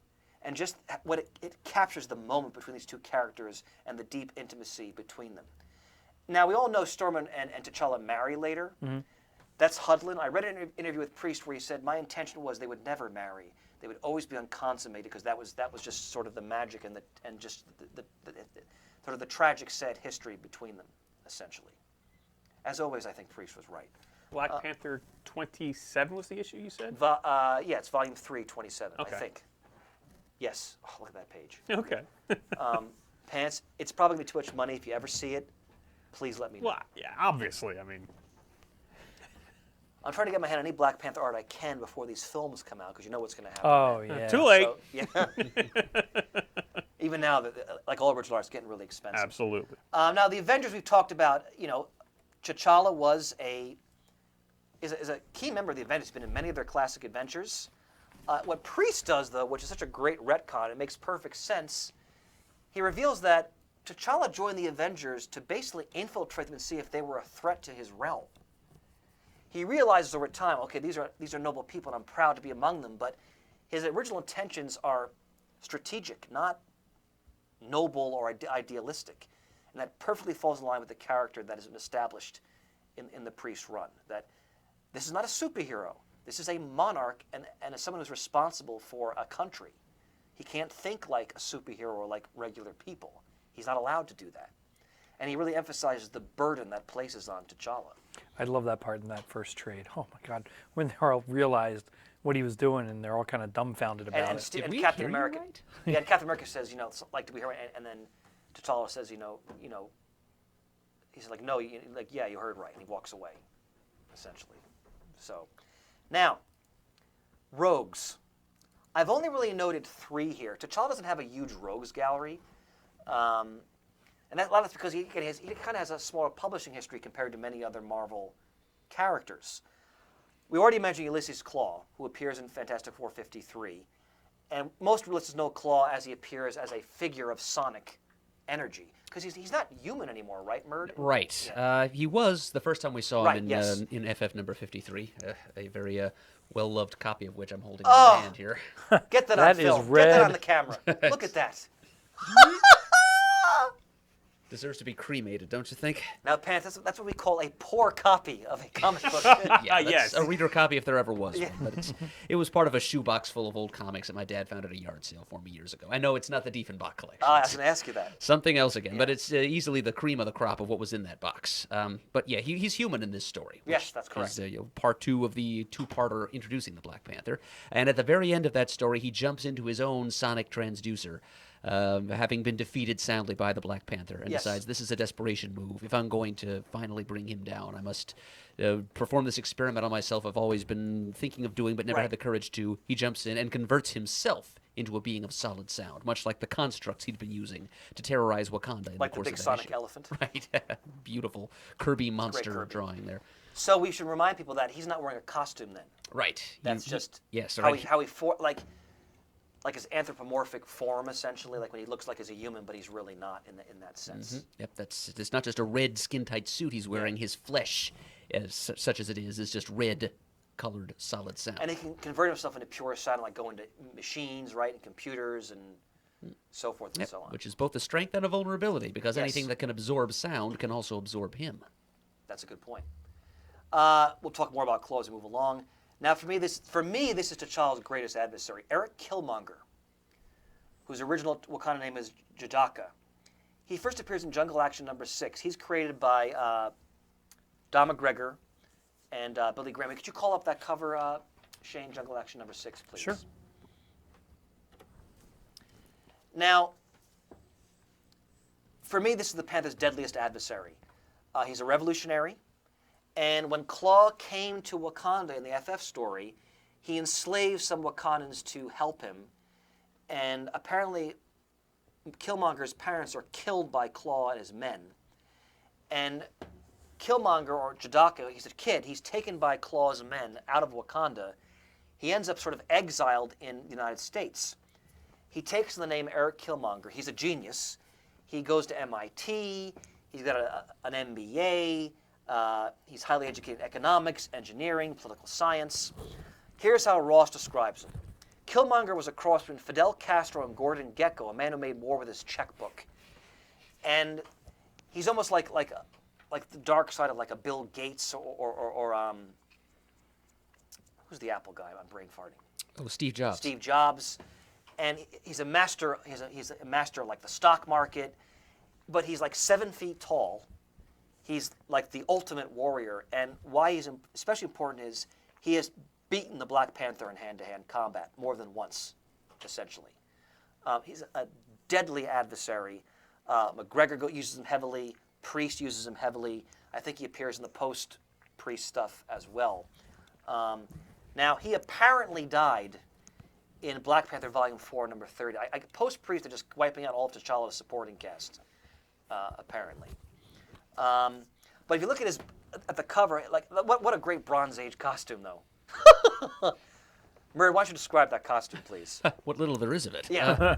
Appears to be mostly, it's more spiked bracelets than anything else. Yeah, from what I can see, he's got white skin-tight trunks and a couple of spiked bracelets per arm and spiked boots in red, and that's about it. And he has the long mane of hair. He's always accompanied by his... Yeah, I was just going to say he's accessorizing with a pet leopard. Yes, Prey, with 2 Ys. Right. McGregor seems to love his double-letter names, doesn't he? Yes. And Prey appears in all the various times Killmonger has appeared. He's died more than once, but come back. We should also mention Wakanda, the resurrection altar. You know what that's about, Murd? Only vaguely. Just that Killmonger mastered it. It's a mystic artifact, and he used it to empower a number of agents that he sends after the Black Panther in the course of the Jungle Action series. There's strange mystical energies. I'm not sure if they're alien or not, but A, they could potentially bring someone back to life, or they can, as you say, transform someone. Like in the McGregor one, characters like Baron Macabre, Lord Carnage, Malice have all been imbued with some of the energies from Resurrection Altar. So Killmonger is an enormously important rogue for the Black Panther. And M'Baku, the man we already mentioned, again, he is the leader of the White Gorilla cult and the Jabari tribe. And he's introduced in, again, Roy Thomas again. Avengers Volume 1, Issue 62 in the Silver Age. Yeah. Culturally, they are xenophobic, reactionary, atavistic. They disapprove of the technophilia that the Panther's introducing. Yes. They want to return to the old ways of Wakanda. Well put. Well put, sir. So, any questions on rogues or villains? Anything at all? I love the description of Gordon Gekko in the book. Yes. I chuckled quite a bit at that. That's right, because the volume you have, they bring Killmonger into it. He's physically very frightening. I mean, you could see him like just beating anyone, basically. Yeah. He's a giant. I mean, he's this huge, powerful man. And he blames T'Challa for the death of his parents. He also blames Claw, too, but he also blames T'Chaka and T'Challa for the death of his parents, his exile, and he's consumed with revenge. And he basically wants to completely deconstruct Wakanda. Ross talks about how he wants to bring, like, a Starbucks into Wakanda. Like, he is very much a man who, is very tuned to modern economics and everything else. So he a great wants adversary for the just Panther. the opposite of what M'Baku and the White Gorilla people want. Exactly. Okay. Good point, Murd. Good point indeed. All right, now we're going to start addressing the different eras of the Panther's appearances in Marvel Comics. We're going to start with the Silver Age, of course. Black Panther first appears in Fantastic Four issue 52, 1966. I want to discuss right off the bat, and this is another one with any Lee Kirby co-creation, the issue of creator credit here. And the reason why I am is because everybody knows that because of the Marvel method, because Lee was wearing many hats, art director, editor, and scripter, he often would tell the artist, look, this is the plot, just draw the whole thing, then I'll dialogue in and put the captions in after you're done. Because he was writing so many titles at the same time. Expedient and effective, but the problem was, in decades later, when these characters started to become large financial properties, a lot of these artists either were not getting acknowledged at all, and or they weren't getting any financial compensation. Not that they technically were supposed to because of the work-for-hire contracts of the time, but the bottom line is many artists felt like they had as much of a hand, if not more, so in the creation of many of these different characters, and they felt they weren't getting their due. Sure. Now, I'm a huge fan of Stan Lee, as you all know, and I'll always emphasize the vital role he played as an editor, as an art director, as a plotter, as sort of like the pitchman and overall architect of the Marvel universe and laying a lot of its building blocks. But you cannot discount in any way, shape, or form the various master artists, because Lee had a great talent for picking out artists, who worked with him and who were deeply involved in all these creations. And in terms of the Black Panther, there was a 2012 documentary about Stan Lee's life where he proclaims, I created the Black Panther. Now, I love Stan Lee. With all due respect, and bearing in mind the Marvel method, this is highly unlikely that he is the sole creator of the Black Panther. Kirby was drawing and plotting the Fantastic Four with him because the Marvel method demanded that. You see some Kirby art where he's actually written in the margins notes about what the dialogue should be, Panther knows what I'm talking about, and so forth. So, at the very least, this is almost certainly a co-creation. Whose idea was it to introduce an African-American superhero and king into the Marvel Universe? I don't know. Could have been one or the other, could have been both together. I don't know. We just don't know. Now, Stan Lee saying, I created the Black Panther, I take that with a grain of salt. I don't think he's lying. I'm sure he's convinced himself that he's created the Black Panther. It's not a lie if you believe it. Right. But, and I love Stan and his place in the history of the medium, which can't be understated. But, come on. Anything involving Jack Kirby, with the creative energies of that man's command, you know damn well he had major input in any character he was involved in, essentially. And when you look at the world of Wakanda, which you first see in these images, that's all Kirby. And Murd mentioned like the claws constructs, like the elephant-like creature, and it's all Kirby, and it's stunning artwork. So it's at the very least a co-creation, and a bold one at that. And I want to emphasize also, because the Black Panther Party, the political party, becomes a major force in the United States in the late 60s and early 1970s when they kind of reached their heyday. Yeah, I was curious about this. It turns out they were organized in the same year the Black Panther saw print in Marvel Comics, 1966. Yes, but they appeared after he appeared in print. So I think it's a coincidence that they share that name. Now, I'm sure it is. There was a Black Panther tank battalion in World War II in the segregated U.S. Army. There was a civil rights group, I want to say it was in Mississippi, don't quote me, that used the Black Panther symbol. But the Black Panther Party that we know, with Huey Newton and Bobby Seale and so forth, that was heavily influenced by Malcolm X. And that's a whole other historical discussion. But they were very much in the zeitgeist in the United States, in our media, and in our political discourse in this time period. They were sort of like a more militant reaction to Martin Luther King's sort of turn the other cheek approach to the civil rights movement. And in fact, in Fantastic Four 119 in the Bronze Age, for one issue, they changed T'Challa's moniker to the Black Leopard.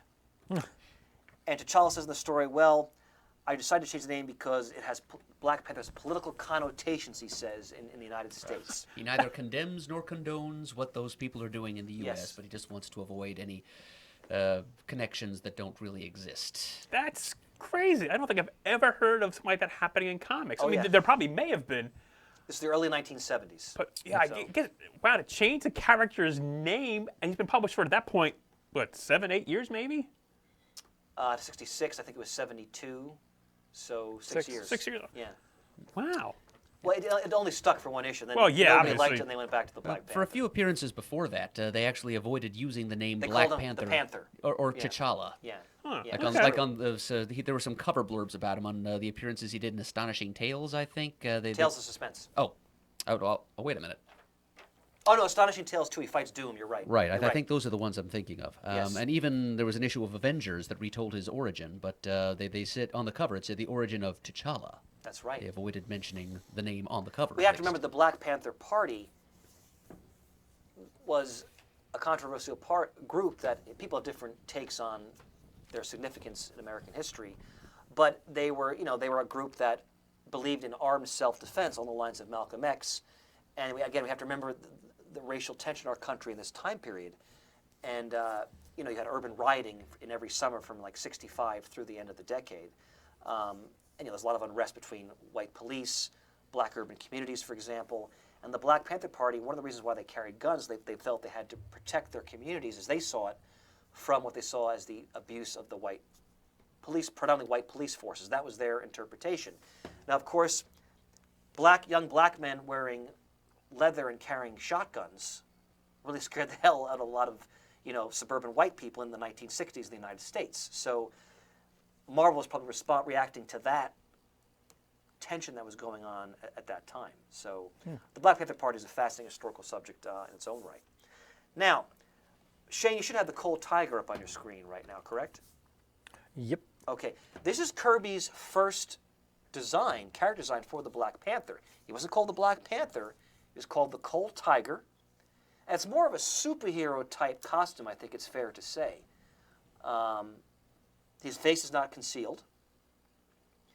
And for whatever reason, I'm assuming Lee rejected this. I don't know. We don't know what happened, but this is not obviously the final Panther uniform. But I have some original art from the Priest run where when Panther's in his techno jungle lair beneath the palace, you see the Cold Tiger costume in a display case. It's awesome. Nice. Very Yeah. nice. Pick that one up and put it in your basket.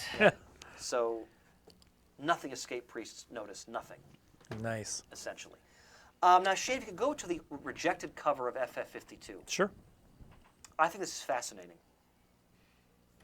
So, Murd, what's the key difference here with the Panthers uniform? The lower half of his face is revealed. Yes, they show that he's clearly an African American because the cowl stops. It's like a Daredevil's mask. Like it stops At the nose. at the nose. And then now, Shane, if you go to the famous published cover, FF52. And of course, his face is completely concealed. Now, I have to wonder why that change was made. Was Lee worried about selling comics with a clearly African American hero on the cover? Because with his face concealed, you don't know. From the base of the cover, you don't know if he's a white guy or a black guy Right. under there, or Asian or Hispanic or whatever. So I don't know. It's just conjecture on my part. But I just think that's interesting. Again, considering the time period, considering how sensitive they were about the name, as you mentioned, Murd, going forward a little bit, I just think it's interesting that that cover was rejected, because that's a great cover too, and they went with this face concealing cover. Now I want to go back to the unused cover, please. because then Mr. Pants also put in the original art for The that original unused cover. art for that unused cover is, as we Oh my speak, God. on How much? auction at Five Heritage. figures. Right now, it's at $30,000 with less than 2 weeks to go, about 13 days to go. And just reading some of the description for the art, it says, this rare cover was first shown in Jungle Action number 11. Yep. And it's been featured in Alter Ego and various other Marvel histories. It's been held in the same collection since the 1970s. Wow. So this has not seen the light of day in quite some time. So it's a fascinating historical piece. Do we know who owns it? I don't know who owns it. I'm sure I could probably find out someone who knows that answer. Right. But it's I'm just, just wondering if it's maybe an old Marvel staffer or somebody like that. I just don't know. Yeah. But again, the original art world, again, timely because of it's going to correspond with coming out with the Black Panther appearance that's in gonna the go for a hell of a lot more Fantastic than Four. $30,000, I'm sure. Yeah, I mean, I won't speculate because I will speculate. I'm going to say probably not? more like $52,000. Why not? Why not? Well, think about it, because not only is it original Kirby art, it's an unused cover. Well, Right? I mean, in that's the amazing. 152. Right, of a very historically significant issue. Yeah. to digress even a little bit further, Please, generally speaking, unpublished covers or unpublished work is not as desirable as a published piece. Even Kirby? Even Kirby. There was Wow. an unpublished cover Interesting. to, I think, X-Men number 10 with Kazar, I believe. Is that one of his appearances? Yes. Where that made the rounds. I've It's seen that just cover. I not know what as you're talking about. not as popular monetarily wise as the original cover. So, but I think it's completely fascinating. Yeah. This you're getting into art and whole different, unused, and I mean to have a Kirby unused. I mean he worked so hard, and here's something that wasn't used. Yeah. Fascinating. But right now it's at $30K, and the sky's Pants, the I limit. always count on those I just original have a art little bit to add, and that's my Perfectly now put, back sir. to my setting You there. have to remember, and Pants alluded to this, what a workhorse Kirby Oh was. my God! I mean, when you think about the speed of this guy, he worked if you read about Kirby's life, in his house on Long Island, he worked in the basement. It was called the dungeon. It was like a small room where he had like a black and white TV and like his drafting table. He'd just work down there all day. Like that was his job, right? And he'd produce however many pages in a day. And he'd do that, I guess 5 days a week. It's and- astounding So to me. again, read Mark. That's why I call him the king of comics, for Yeah, goodness read sake. Mark Evanire's great Kirby, the biography he wrote. I've heard Evanire's actually work on an even more in detailed biography. of Would it Kirby. surprise me? Yeah, Would not that's surprise me. another He one I'd was love very to read. tight with Yes. him and Roz, and Yep. went to go see the house many, many times. So we cannot underestimate Kirby's contributions or role here, because again, the Marvel method, everything visual is from the artist, essentially. I mean, Lee would we know Lee would like hop on desks and do poses and like to try. Gene Colan would talk about that, and I think Colan talked about that when he was interviewed by the show actually in the early days. He may very well have, yes. So Lee was definitely giving ideas, but when you have the imagination of Jack Kirby, like just look at the cover of 52. Look at that machinery, right? That sort of frames the background. I mean, it's amazing. It's simply amazing. When you take a look at like the Black Panther's first costume, we're often not accustomed to see him wearing a cape.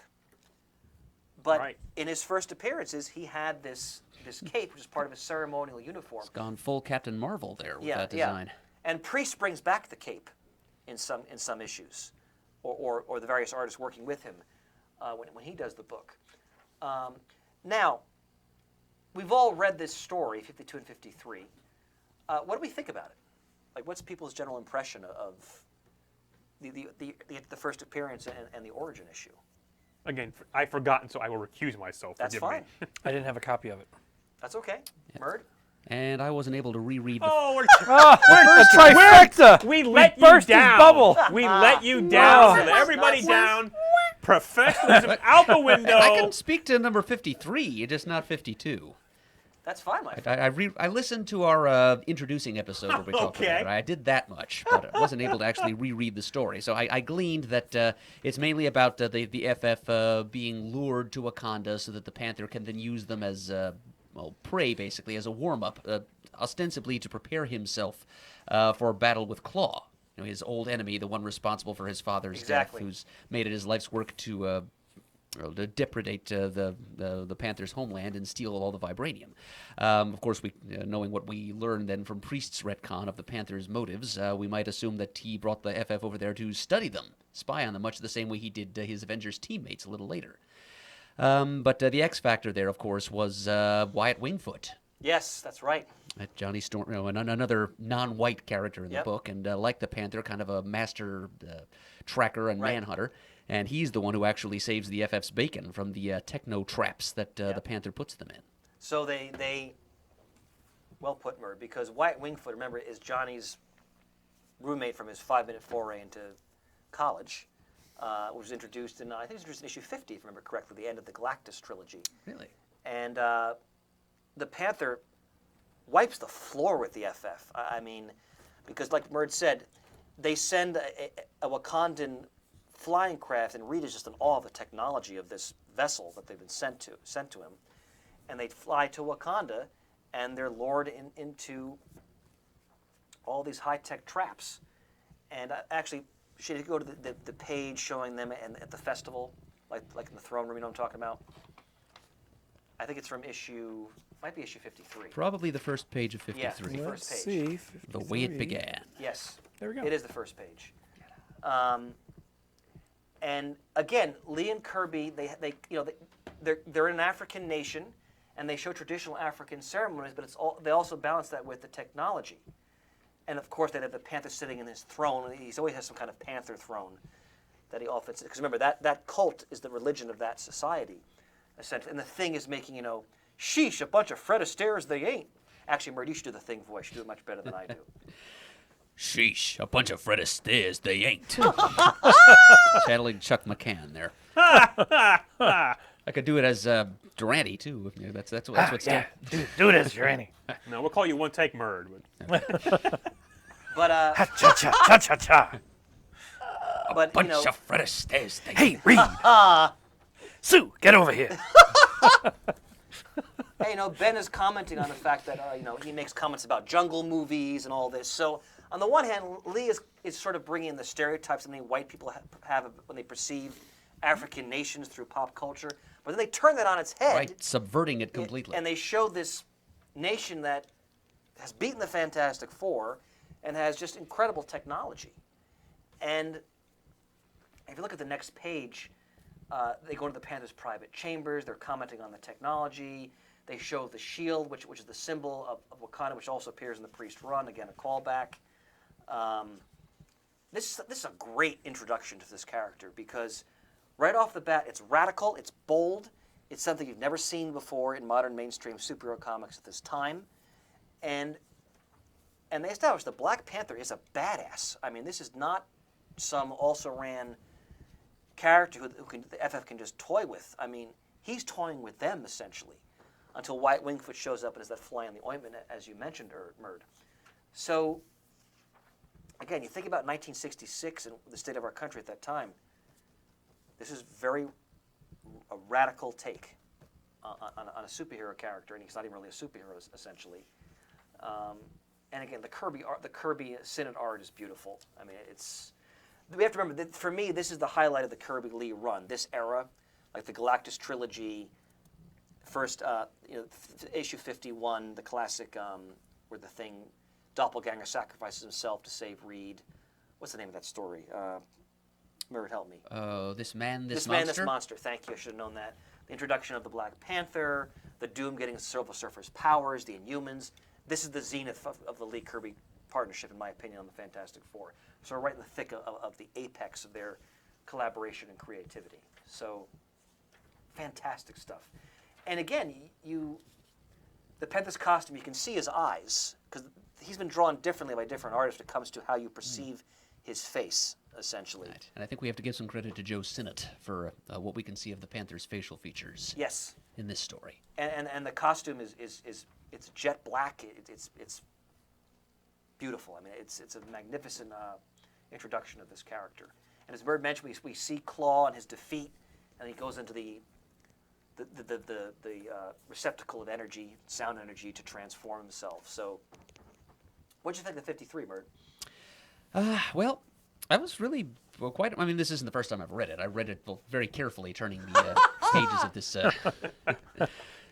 bit of rag paper that my father brought home from a yard sale years ago. But yeah, I was really pretty impressed with it, actually. You know, reading it again now, though I think the last time I read it, I would have been about 14 years old. But I was impressed at how sophisticated and self-conscious it was. As you mentioned, Chris, the fact that it's really pointing up the contrast between the expectations of an African quote-unquote tribal jungle society, right, and one that's got all the technological advancements that Wakanda, thanks to its vibranium resources, possesses, and using the Thing as a mouthpiece to make these things obvious in a humorous way. You know, like, geez, they were using all these sci-fi doodads against Dr. Doom, and then, well, not against using sci-fi that Dr. Doom would have used. Right. Now they're acting like they're all happy because they just invented the wheel.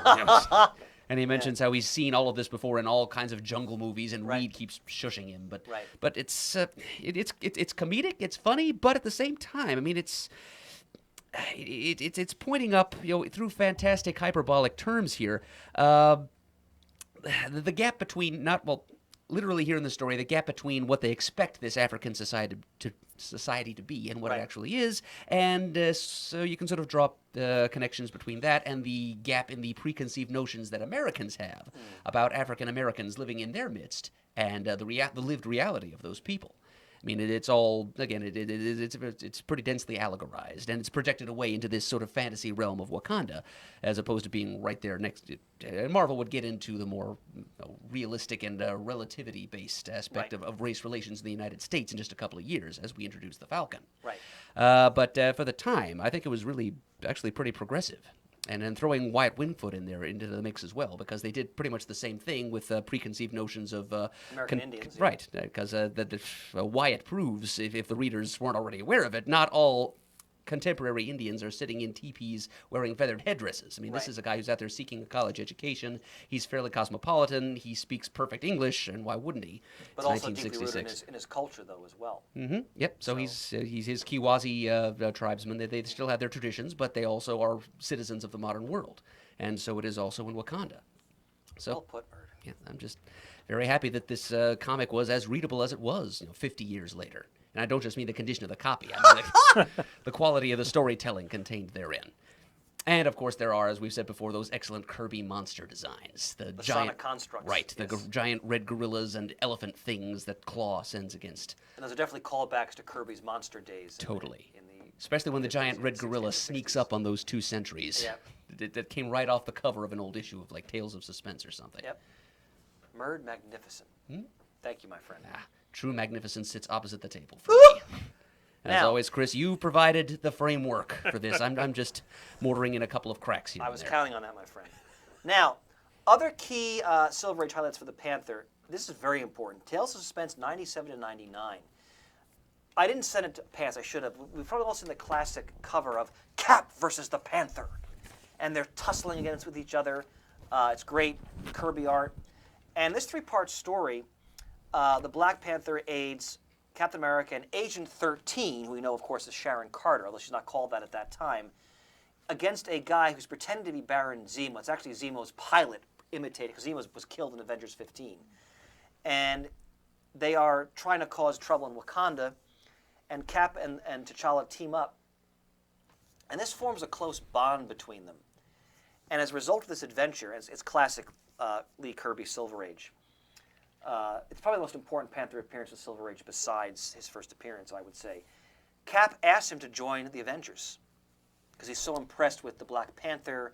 He's Cap's equal as a hand-to-hand combatant easily, and his mind and so forth, his nobility, and he will join the team in Avengers issue 52, and he'll serve with the team really throughout the rest of the Silver Age, and then he'll make spottier appearances after that into the Bronze Age. Shane, if you can go to the cover for Avengers 87, please. Thanks, Honey Poo. Now, read the blurb to me again, Murd. I have it in front of me. I'm sorry. Revealed at last the origin of T'Challa. Yes. So there it is. It's not the Black Panther on the cover. They don't want to frighten anybody away. And this is Thomas scripting. I think it's Sal Buscema penciling that issue. I'm not positive, but because he and his brother would trade it off sometimes. But Thomas expands upon T'Challa's origin in issue 87. He returns to Wakanda. There's some trouble with AIM and an old friend who's turned against him temporarily. And it's further fleshing out to some degree, nowhere near what will happen later, though, sort of Wakanda and Panther's origins. I should jump back to issue 62, of course, the introduction of the Man-Ape, who we've mentioned before. Again, that's Thomas as well. But again, think about it. So issue 87, the Panther's important enough that they're taking time to further expand his origin, and again, putting a major African-American character on the front cover of one of Marvel's major titles. So I think you really have to applaud Lee and Kirby for what they did here, because again, we may take it for granted now, maybe to some degree, maybe not, but even so, when this character was conceived, not the United States we're living in today. Certainly not in the East. When we're accustomed to how we live on the East Coast. I mean, where I live in New Jersey, the school I teach in, and I always tell my students that we talk about like the civil rights era. I said, you guys don't even think about the fact that you have multiracial friends, multiracial romantic relationships, co-workers. You don't give it a second thought. Believe me, 50 years ago, it was not like this anywhere, really. So bold stuff going on right here, and this is where I think Marvel was ahead of DC as like the cutting edge company of that time. Of course, DC will catch up with some of the stuff they do later with Denny O'Neil and Neil Adams and so forth, but can't understate that. Now, Murd, do you have any more comments about the Silver Age? Well, actually, just looking at that cover image that Shane just had up on screen a minute ago, let me reintroduce for a second the controversy of the Panther's headgear. Please. As we saw in the original concept sketch for the Cold Tiger, at that point there was no mask whatsoever. Then they moved to a head mask that covered most of his face but revealed his chin or jaw region. They did do that for briefly, yes. And then back to, then they turned it into a full head mask for his first appearance. And then, I don't think we've mentioned this yet, but for a couple of issues when he first joined the Avengers, like maybe 4 issues, they actually used that mask design, which revealed the lower half of his face. Yes, they did, that's correct. And they show him on the cover of number 87 removing his mask for no apparent reason other than to reveal the color of the skin beneath. Yeah. So why do you suppose they went to that mask design temporarily and then went back to the full? I don't know. Full face mask. It's an interesting question, though. Maybe we could find that in some of the fanzine back matter that's out there, but like Tomorrow's, for example. But I don't know. I noticed that as well. But I don't know off the top of my head. But I mean, maybe it was just like, hey, let's try that design. It could have been something very whimsical, capricious, or maybe it was they wanted to show that he was black. I don't know. It's a good question, though, for sure. You have anything else for the Silver Age you wanted? I see you have notes there. Oh, yeah, as always. Well, you want to mention Daredevil number 52? Go for it. Okay, well, it's for your sake, Chris. I because know- sense a theme here. 52, Daredevil, It's- Fantastic Four, funny. Avengers. The Black Panther just seems to collect 50. It's a part of his scheme. He's had this in mind since the beginning. I'm telling you, it was planned 50 years ago. You know what I love in these moments? Let's call it the pants ego. Oh, God. No, I don't mean it negatively. Oh. It's just tremendous. All right? Fantastic. You know what I forgot to mention? Our listeners. I'm awake. If you come to FCBD on May 7th, if you're a listener, say CGS 52 at the register, get additional $5 off your overall transaction. Nice, End of plug. Nice You segue. should make it $5.20.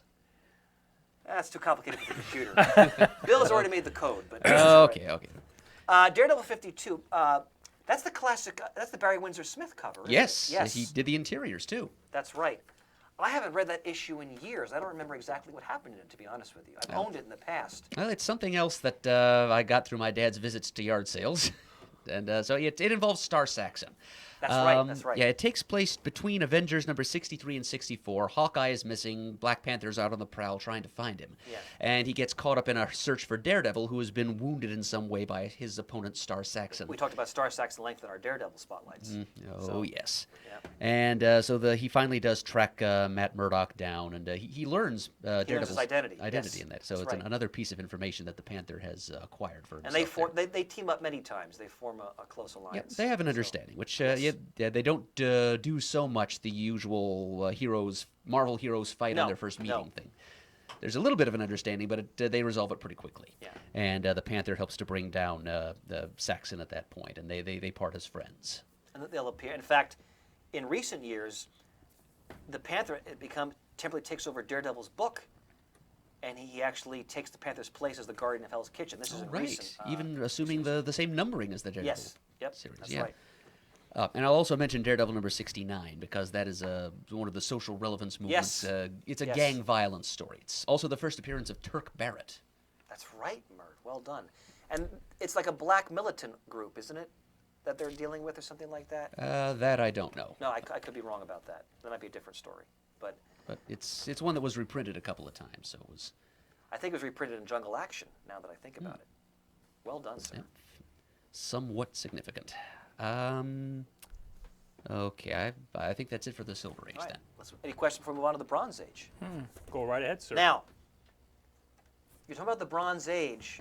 You're talking about Jungle Action. Shay, could you go back to that cover? Jungle Action 6, please. Sure. I want to start by reading quotes. One from Don McGregor, and then one from the late, great Dwayne McDuffie, who was a kid in the 70s and read Jungle Action. Let me read McGregor's quote first. I immediately felt that the stories had to be about Wakandans, that already the Black Panther character had been compromised. Why would an African chieftain decide to be a school teacher in Harlem? I'll talk more about that in a moment. And leave his people adrift without leadership. I also realized that Wakanda was a concept, but that detailing how the country worked had never been explored. On top of that, it would make me shake my head at how many white villains managed to locate the super secret society. That meant if the stories were situated in Wakanda, all the major characters would have to be Wakandan. And that meant all the characters save one would be black. Now, he's writing this story in the early 70s. There were no Marvel comics. Well, Luke Cage would come out around the same time where every character was black, basically, and focused on their society. So again, it's a real departure for the time. Now Don McGregor, I think, is a damn great scribe in the history of the American comic book medium, and he's primarily known for Black Panther and Killraven, when he was appearing in Amazing Adventures. Yes, I Yeah. think so. Yeah, And like he right did, after he did the Killraven with, Beast run. with primarily P. Craig Russell, another classic Bronze Age series. Now, McGregor went on to write Saber and other indie stuff, but he's most closely associated with the Black Panther character. And he approached he says in his interviews, he said, look, he was on staff at Marvel in the 70s. He worked in the bullpen. And they were handing out writing assignments. He basically said nobody wanted to write the Black Panther.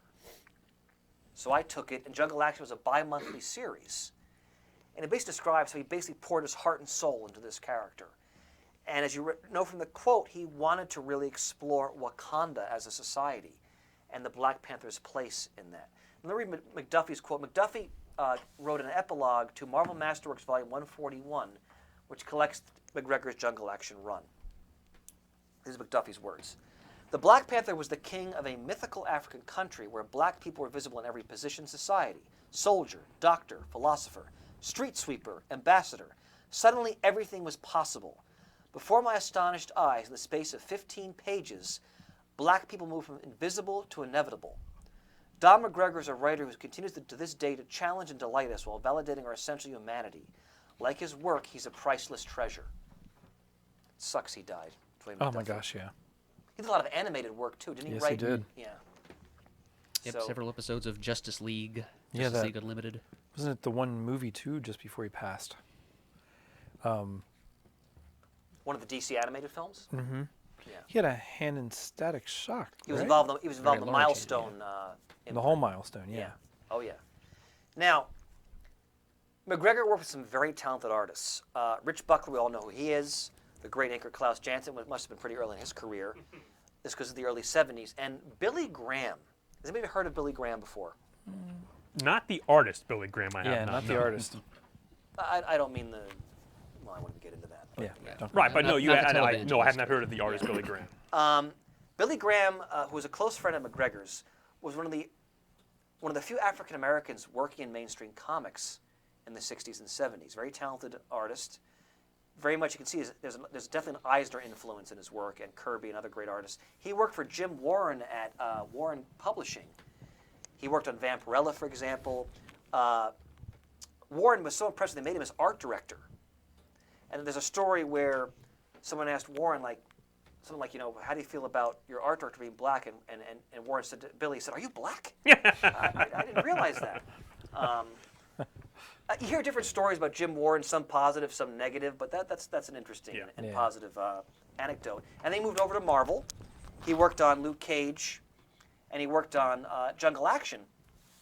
And I'm going to pass around, unfortunately, I didn't find anything in the time I had online, but this guy's art is unbelievable. Pass that around, Pants. And working very closely with McGregor, and they create this world of Wakanda that never really been explored to this degree before. Now, Jungle Action 6 to 24 is McGregor's run, and the first 13 issues of that is called Panther's Rage. Many people consider it the first self-contained graphic novel in comic books, essentially. It is a 13-part story. Unfolding over 13 Bi-monthly issues. So it's just So like 2 2 years years. worth Yeah, of story. exactly. Wow. And it's basically Eric Killmonger is leading a revolution in Wakanda against T'Challa's government, and T'Challa's trying to stop him. And it also charts the course of the complicated relation between Monica Lynn, the Black Panther, and Wakandan culture. Let me tell you something. We've all read thousands of comic books in our lives. I've read so many comics from the Bronze Age, as many of us have. The sophistication of the writing in this story is so ahead of its time. I just read the whole thing again. I've read it twice now, just recently. It never ceases to just floor me how most Bronze Age writers, and even good ones, were here. McGregor's way up here. Like the sophistication of the characterization, the way people talk to each other, how he addresses war, prejudice, race, romantic relationships, and then he throws like fun comic things in like dinosaurs, and because it's also great adventure going on here as well. But it's amazing what he's accomplished with these artists in this run, and so much of the Black Panther's foundation, like whenever they show in the movie, they damn well better give credit to Don McGregor. He better get a thanks, because one of the reasons why the Black Panther has a foundation as a character beyond Lee and Kirby is because of this man. If you're a Bronze Age fan, many comic historians consider Panther's Rage one of the greatest storylines of the Bronze Age. And I highly recommend it. Now, I don't know if that masterwork is still in print. I'm sure when the Black Panther movie comes out, I would hope they're going to reprint all this stuff in trade paperback form. They've already started doing Priest series. They've done 3 volumes of that, which I just gave you the 3rd volume, Shane. So, what's that? Yes. So I'd like to hope they continue with that. Yes, sir. Let me just pause as I always do on these spotlights, and say, my God, you're killing me. I want to drop everything I'm doing right now and read this, because I have never heard of this. And again, to hear you describe this importance and to put Don McGregor on such a pedestal, I mean, because I've read so many Bronze Age stories, like we all have, and it's like, how is this not on my radar? How have I not heard of this? That's understandable, Pants, because Jungle Action, first of all, was a bi-monthly book. So obviously it wasn't selling huge numbers. Obviously it wasn't like one of Marvel's top-tier books. And, McGregor says I would get fan mail, like people like college kids, like people were really getting into what he was doing. Now, I don't know how editorial felt about it. I've read quotes from Roy Thomas where he made it clear that he recognized what McGregor was doing was giving him the room to do that. I also read quotes from McGregor where it sounds like he wasn't very happy with Marvel editorial when he was working there, but you always get different perspectives, and who knows. But the bottom line is, putting whatever the office politics were aside, this is a seminal piece of work. And I'll just read from my notes here. T'Challa's first solo series, Jungle Action, is the magnificent realization of one creator's passionate vision for an underused character, a vision McGregor will return to the 1980s and 90s. While Lee Kirby established the foundation for the Black Panther's world, it is McGregor who rescued the character from a B-level status, realized his potential, and built a whole world for subsequent creators to inhabit. So, if you can find the Marvel Masterworks, or just hopefully they'll reprint it again, they should in softcover when the movie comes out. And Jungle Action back issues, if they're low grade, you can find them sometimes in bargain bins. They're often in bargain bins at Wild Epic Comics, for example. Check it out, because it's very sophisticated storytelling, especially for the time period from when it was written. When you think about writers like Steve Gerber, Steve Englehart, for example, Don McGregor, they were taking the writing to another level in this time period. And you see that in how they develop character interactions. There's a subplot where McGregor explores how Wakabi, T'Challa's head of security, his marriage is dysfunctional with his wife because of his job. Like, who was talking about that in 1970s comics in the mainstream, basically? I mean, it's very impressive. So, and also he has the Panther Battle of the Ku Klux Klan in the Jungle Action series. I mean, and I'm sure, I don't know how the Marvel offices felt about that, but they printed it. And on the front, you see T'Challa, they put him on a burning cross, and he breaks out, and he's battling the Klansmen. And they don't call him the Ku Klux Klan in the story, but they call them the Klan. It's obviously the Ku Klux Klan. So, again, bold stuff for the time period. Very bold. Now, any questions about Jungle Action? At all? And we'll talk about when we get to Priest. Priest credits McGregor heavily for giving him so much to work from when he does his Black Panther volume. I just did a quick search on in-stock trades, and I don't see Jungle Action or Black Panther Marvel Masterworks. None of that for the story. So yeah, probably when. Yep, volume 141 is the one that we're passing around here. Yeah. Well, consider my curiosity piqued, Chris, if it hadn't already been. I mean, I know that McGregor has kind of a reputation for orchidaceous prose. Yes. What kind of prose? Of ornamental, like florid, fancy. It's a writing style you don't see in comics today. But yes, my God, it still works for pretty me. prosy. But yeah, I'm seeing a lot of narrative captions. It's pretty heavily narrated. Yes. So for those stylistic flourishes of his, I'm interested, if not for the other reasons you're citing, his character development, yes, his world building for Wakanda. And I love Billy Graham's artwork. He died, unfortunately, in 1999, I believe. He and McGregor were very close, and McGregor was Billy Graham was also an actor. He's like a Renaissance man. He was involved in other artistic endeavors. Look at that! Look at that! Oh my God! Sleep. Can you get a shot of this, Shane?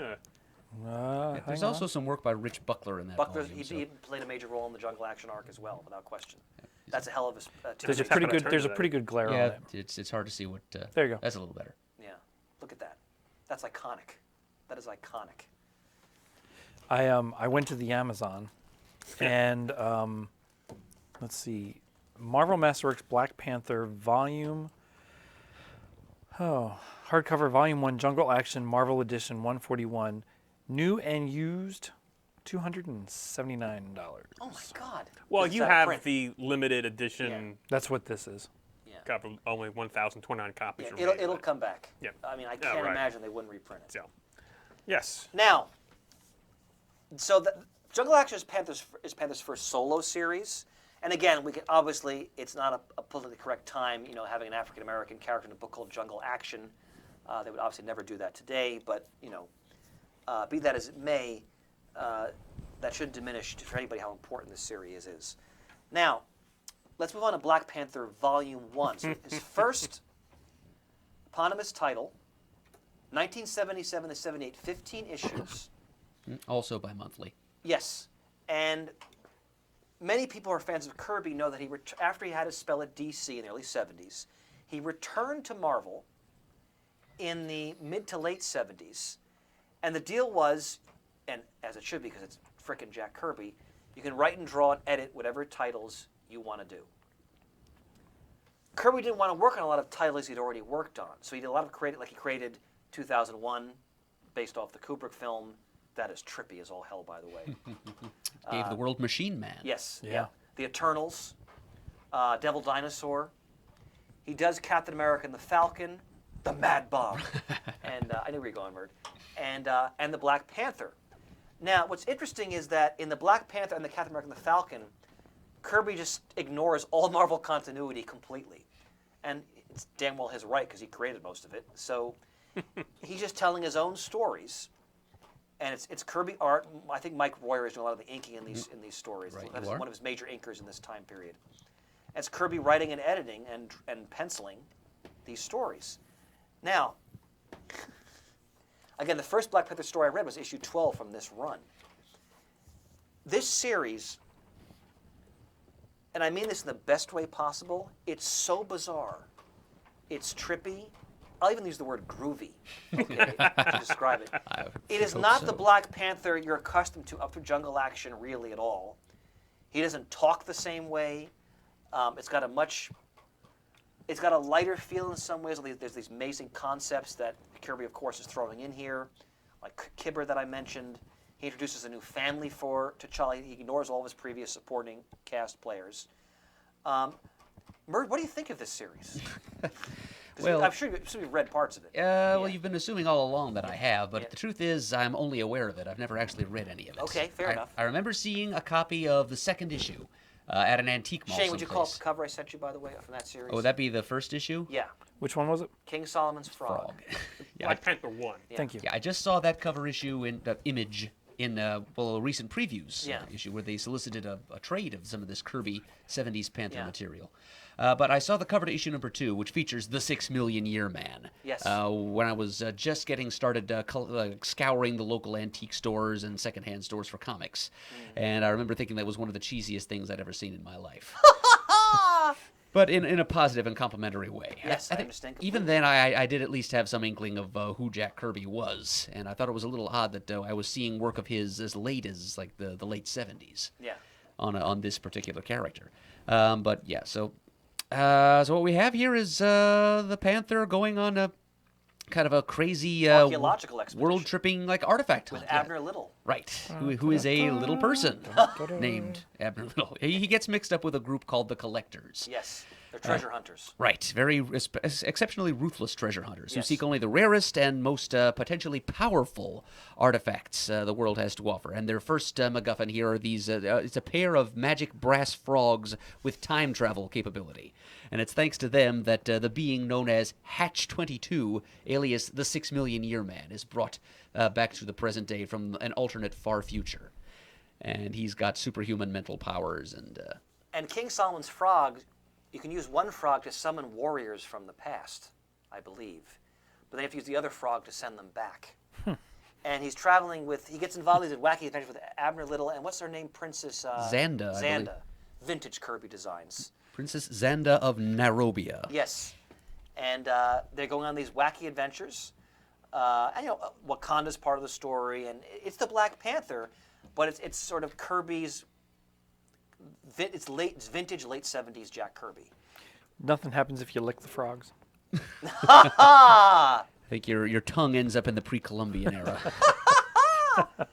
But I read some of these issues as a kid. They're just fun. I mean, if you're looking for like Black Panther continuity, this is not the series you should be reading because it's just Kirby doing what he wants to do. Yeah. bless him. And it's a royal trip. But what's most important here in terms of continuity, and again, this is amazing. Priest takes this stuff, he folds it into a series, because up to this point, you're like, all right, this is no way this is in continuity at all, because Marvel still had tight continuity at this time period in the 1970s. This clearly was not.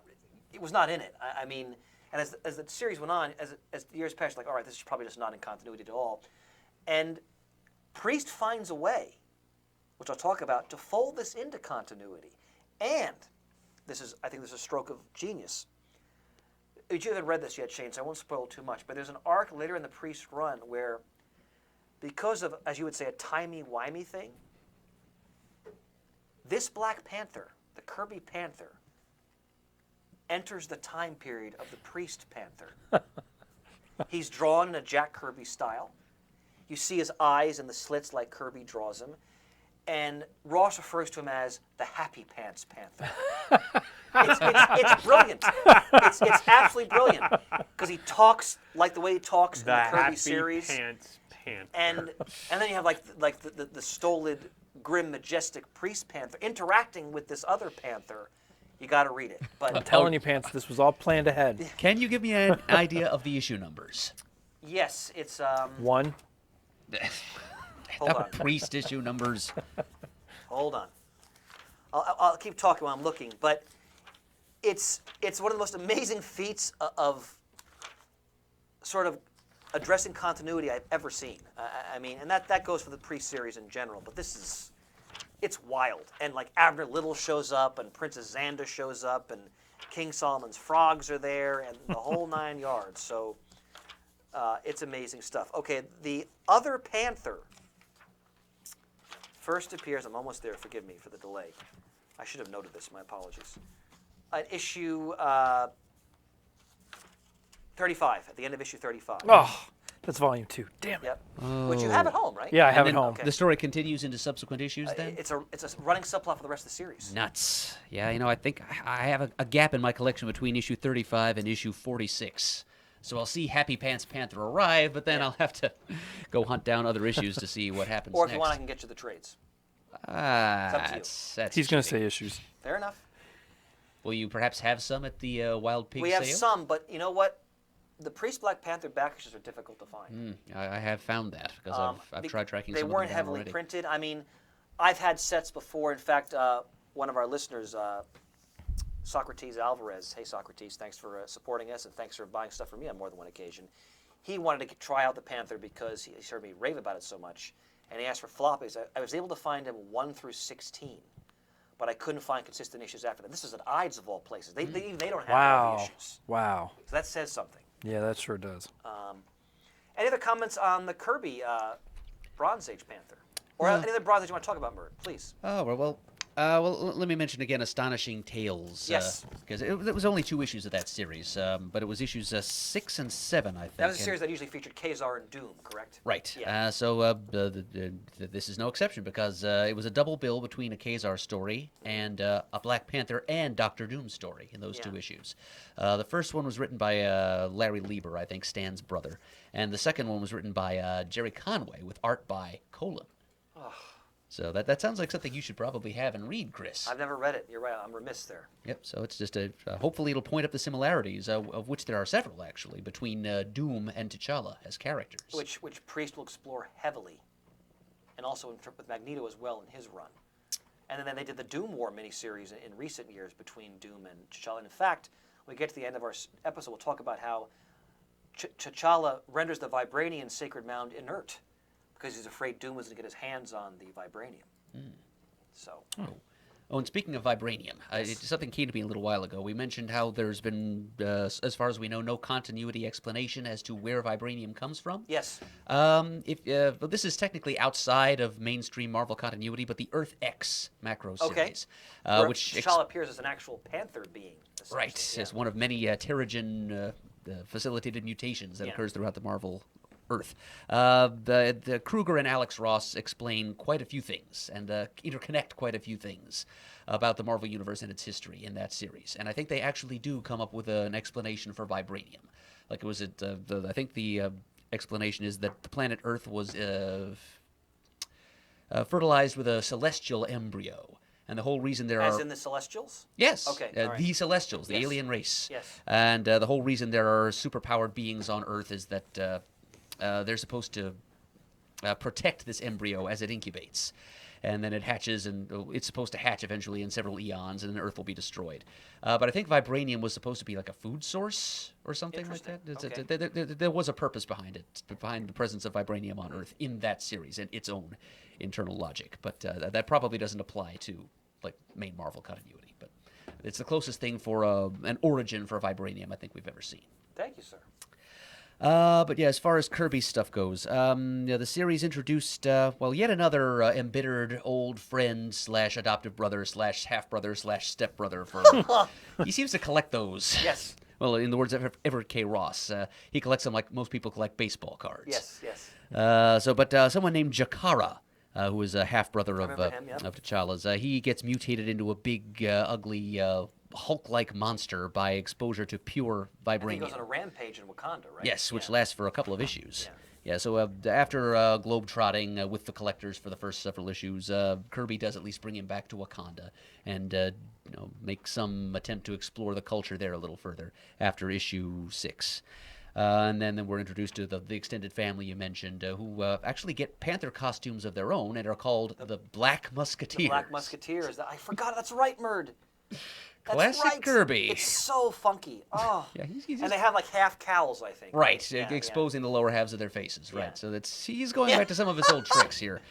The first arc is kind of like searching for the King Solomon's frogs and the Right. sacred water skin and whatever else the Panther and the Collectors are after. It's kind of like the sleeper hunt from the Tales of Yes. Suspense run of Yes, Captain America that's right. that Kirby did. So here he's going back to the kid gang concept that he. This is like his the Black Panther's own little newsboy legion. Yeah. Or Boy Commandos team. It's a bunch of cousins of his, many of Well whom are Americanized, and so they are kind of forced to learn the way of the Panther clan and be trained in the martial arts, as it were. That idea didn't last very long.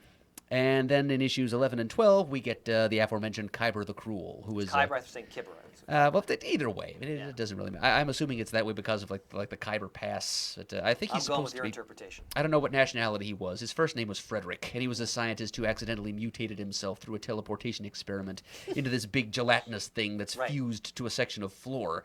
And as That's you right. said earlier, Chris, he eats people's bioenergy. And he has a hologram of how he used to look that interacts with other people. Yes, So and the then- Panther discovers his true appearance, Right, the essentially. horrific It's great revelation Kirby that art. Yeah. he's a monster. Yeah. And then the last few issues, actually, Kirby was only around until like issue 12.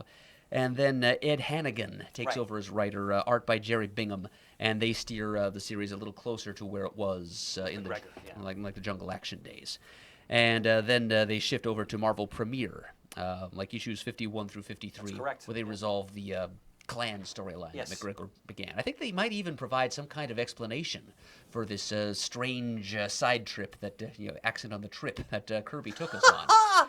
Like they explained that there was a group called the Dragon Circle, I think, who were Black Panther was investigating the murder of Monica Lynn's sister, I think is what happened. That was in Jungle Action, yes. Right, and I think he ran afoul of a couple of operatives of this Dragon Circle group, and they like hypnotized him to forget that he ever encountered them. So you could use that as an excuse for why he suddenly forgets about what he was doing in the U.S. and goes gallivanting around with the collectors during the Kirby run. Fascinating. Because consider that a no prize bid on my part. Ah!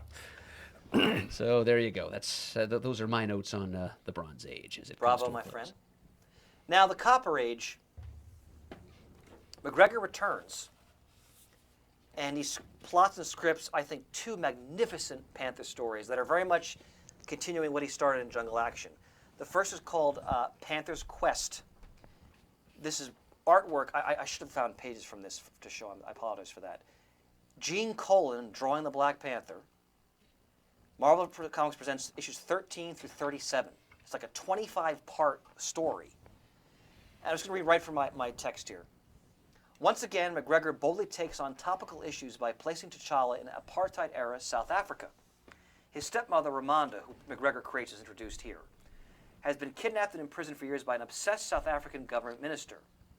Applying some of the finest scripting I've ever read in a comic book, McGregor's compelling lyrical narrative addresses both the son's anguish at the loss of his mother and a hero's struggle to overcome the systemic injustice endemic to an entire nation. Panther's Quest, an overlooked masterpiece of script and art by two professionals at the top of their game. Highest recommendation. Now, I don't think this has ever been printed in trade. I hope they reprint it in trade when all the hullabaloo comes out about the Black Panther movie in a couple of years. First of all, the colon art here is so breathtaking. You know, again, Colin's research. I mean, I don't think he ever went to South Africa, but just the way he just portrays the society and, you know, the townships the black majority lived in, and the presence of the white security forces, contrasting with like the Johannesburg and the cities and the way the white minority lived, and McGregor, and again, like you said, Bert, it's a type of writing you don't see in comics anymore. There's this heavy narrative, but I got to say the writing is so beautiful as McGregor takes us through T'Challa's struggle to, because he barely remembers his stepmother because she vanished when he was a child. So he's trying to reconcile, like, because he infiltrates as a head of state, infiltrates South Africa illegally in one of his sonar gliders, as they're called, and again, Wakandan technology, and he's trying to battle his way through South Africa, trying to remain, on the sly, but the government finds out he's there, and he interacts with different people, and there's a powerful scene where he's trying to break up like a mob, and a child is burned. He runs him to a hospital, but the kid dies, and this is a very powerful. Again, it's pure McGregor, very sophisticated, very mature story, and it's the Panther in his midnight blue costume, which again gets torn up in almost every issue, and you can see why Priest said, "We got to give this guy like armor, basically, because he would not just be running around in this leotard and getting it, shredded every time." But I read this for probably the second time. I hadn't read it since I was a kid, and I read it when I was 12 probably. So I read it just this past week as a middle-aged man. I was deeply moved by it. I mean, it's a powerful story about a very controversial time period in sort of 1980s world history. I mean, we all were alive. We kind of remember apartheid was always in the news in that time period, and the embargoes and the controversy about a relationship with South Africa and Mandela and so forth. And McGregor he pulls no punches. I mean, he really he just locks on this world with his teeth and just runs with it. I mean, there's wonderful quotes from South African history before every issue. The man did his research. And Colin's, I found 2 pages thanks to you, and they're pages in sequence. Oh, that's right. That's right. Yeah. And it's beautiful. If they reprint this book, buy it. It's magnificent. The other story he did was Panther's Prey. This is by Don McGregor, an artist I'm not familiar with beyond this story, named Dwayne Turner, who I believe is also an African-American artist. I'm going to pass around this 2-page spread. Just look at this artwork, how he portrays Wakanda, the central city. It's beautiful. Pretty nice. And in this story, again, so Panther's Rage, Panther's Quest, Panther's Prey. So McGregor takes T'Challa's character through these three chapters he conceives over basically a 20-year period, essentially. I mean, Don McGregor is the Black Panther penciler for basically 20 years, for all intents, of the major character arcs. You said penciler. I said scripter. I apologize. And this story, he really pursues again the political dynamic in Wakanda, and he especially heavily explores his relationship with Monica Lynn and just the price Monica Lynn often faces loving T'Challa. And there's an amazing scene where they're alone in her apartment, and it's and when I say adult, I don't mean pornographic. I just mean the way they're talking to each other and discussing their relationship and their attraction to each other. It's writing you don't often see this level of sophistication in a comic book, and it's magnificent. Again, this is one of the Marvel prestige format miniseries you'd often see in the late 80s and early 90s. It has never been reprinted. It's often in bargain bins, like we have it at the store. Really? I would hope they'll reprint this in a trade too, because it should be. It's outstanding. Again, without Don McGregor, you don't have the Black Panther as we know him. I love the way that paper and coloring looks in that. I love the prestige format. All right, this is non-glossy paper here. Yeah. What do you think of that art? It's gorgeous. Yeah. Notice the story is broken down into lots of little mini chapters. I Yeah. wonder if this was originally conceived as another Marvel Comics Presents. That I don't know. I can't answer that. Wonderful map in the inside cover as Yeah. well. Oh, of Wakanda. Yeah. Now, you have anything for the 80s, Mert? I have one other thing to say unless you have other stuff to say about the 80s. There was a beetle crawling on my notes. That's gross. You want to bring up the Black Panther miniseries written by Peter Gillis? I was going to bring it up, but you're welcome to run one with that one. Oh, well, I think it's better if you run with it, actually. I have You to- probably actually read it. I haven't. You know, I have to admit, I've never read it. Oh, okay. Because in all my years of collecting for the store, I've never had all 4 issues of it. Yeah. I've had, like, I think in the bins now I have 1 or 2 of them. I know the basic premise of the story. It further explores, you know, Wakanda and threats the Panther faces protecting Wakanda. And Priest also credits Gillis and, is it Peter, forgive me, the author. Yeah, Peter B. Gillis. Yeah, and the artist is Dennis, is it Cowan? That's how I've always said it, but Yeah. I'm no surer than you are, Chris, that that's right. I apologize if it isn't, but Priest credits them for further building up like central Wakanda. I think he calls it like an African Epcot or like an Asgard in Africa, essentially. So that's a mini series I want to read. And in fact, I should have bought it at Ides. That was dumb of me. They probably had it because I know what happens in it, but I've never read it. And it's one of the few Black Panther stories of the 1980s, really, besides the 2 that we've just mentioned Right, here. like one of the few stories that is starring the Panther. Right, exactly. So. Yep, 4 issues. I think he gets mixed up with some white supremacists from, literally supremacists, that's what they call themselves, the supremacists from South Africa, I assume. And there is, from what I've gathered, a brief tryst with another love interest, someone named Malika. Okay, I'll have to read it because I'm not familiar with that. Predates the 2 McGregor stories we've Yes. been talking about by about a year. You have anything else for the 80s, the Copper Age? Not really, just little minor guest appearances here and there. Oh, and there was a story in Iron Man Annual number 5 by. I'm glad you brought this up. Go ahead. Yep, that it kind of continues what was begun in Jungle Action and continued in that short Marvel premiere run. Because Eric Killmonger is resurrected in that story. Right, by Madame Slay. Yes, which is one of his minions. I think it was his lover, actually.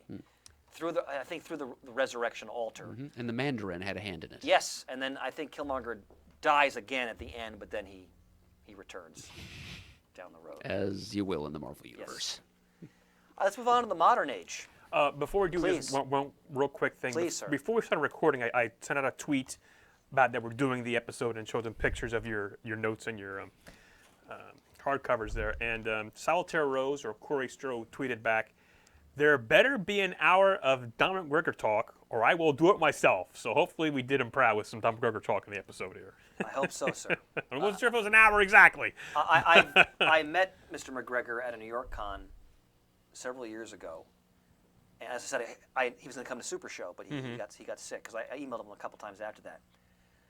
You talk about class, courtesy, and just warmth. And I was praising his work. He gave me a copy of Saber, the miniseries he did with Paul Galassi. And he wrote a nice, he didn't just autograph, he wrote a little message in it for me. And at the end, he hugged me. I mean, just very nice man. And I asked him, like, what'd you think of what Priest did? Because Priest built a lot of his book on McGregor. He said, I'm sure it was great. Something like, but I basically said in so many words, I couldn't read it because it's like, you know, like it's my baby essentially, Right. Black Panther. Yeah. But he was complimentary. He said I'm sure it was great, but it's just not, you know. I can understand that, yeah. But I mean, in the context I met him, such a nice man. And he wasn't getting like tons of play at his booth. But I noticed because I would walk back and forth, everybody that came up to him, he would engage in like lengthy conversations. Like you could tell these people were all like real fans of his work and were talking to him about what he had accomplished. So there's a I won't reveal, but there's a top 5 we're going to do with Ian Levinstein that I know he wants to do. You know what I'm talking about? Oh, Bert? yes, I know exactly. And I'm going to be talking about Mr. McGregor in that episode. Ah, for very sure. good. So, all right, the modern age. Now, the Panther isn't around much in the 90s. I'm sure there are little appearances, but he has no book. No miniseries. Except for, well, Panther's Prey was in the very early 90s. I want to say it was 90 or 91. It was 91. So after that, there wasn't much. And they launched the Marvel Knights imprint, which we're all familiar with. Joe Quesada and Jimmy Palmer. This is before Quesada becomes editor-in-chief of Marvel. Can I mention a couple of scattershot things Please, from the sir, first part of the please do. 90s before we Please get into do. the real Please meat do. of the matter here? I'm counting on it. This is something I think nobody expected to be mentioned during this episode. The Marvel swimsuit special from 1992. I was not. Please elaborate. Well, in as much as something like this can be said to have a plot, it's really more like a pretext than a plot. But the basis for, well, the excuse for gathering together a bunch of Marvel Comics characters to lounge around in Was there a swimwear. story in this? Well, something similar to Okay, I a thought it story, was but pinups. All right. it was more Something similar to a story. Ah! There was They're hanging out, having a plot. beer. It was really just a setting, really. Yeah. But the concept was all these different Marvel heroes had gathered in Wakanda to celebrate. I can't remember. I was trying to find my copy of it. I buried it someplace. I guess it was just the shame, the sticky-handed shame at having owned Marvel swimsuit editions at one point in my life. I don't know where I went with them ultimately, but I had a couple of them. But this one, the very first page was an image of the Black Panther without his mask and Monica Lynn raising a goblet to all of his friends, and I forget whether they were getting engaged or They getting were married. engaged at one time. But so this, I guess, was, I guess it shows how minimally important he was considered to be to mainstream Marvel continuity at that time, that they had his engagement, instead of telling an actual story around it, they just used it as a tentpole for this bunch of... Priest explains why the engagement didn't happen, like why it was called off. So Right, but as per the swimsuits, but that's where it was revealed that they were going to get married. okay. And then the rest Wow. of that I didn't know swimsuit that. Well special done, was Bert. just, well, the frolics of the Marvel characters in skimpy bathing suits. Yes, in Wakanda. Yeah, on the cover. I think the cover image was Storm, actually, wearing a bikini, and the caption read, "Take a Wakanda wild side." Oh my God. Oh, that's terrible. There's your 90s, folks. Terrible. Woo! All right. But that's an event of some marginal significance to the Panther's personal history, anyway, if it even counts. Then there was a story that it was an annual crossover between the Spider-Man annuals in 1991. It was called the Vibranium Vendetta. And it was I dimly recall that. Yeah, and the Panther was really more of a supporting character in that story. But it was Spider-Man, Iron Man, and the Black Panther tracking down someone who was trying to get their hands on a bunch of vibranium. And it turned out in the end it was Ultron. So it was really more of the whole international intrigue and industrial espionage kind of story that Iron Man specializes in. So, yeah, that was written by David Michelinie. Then we have Fantastic Force. Oh God, yes. Vibraxis. Yes. Who also appears in the Priest run. Right.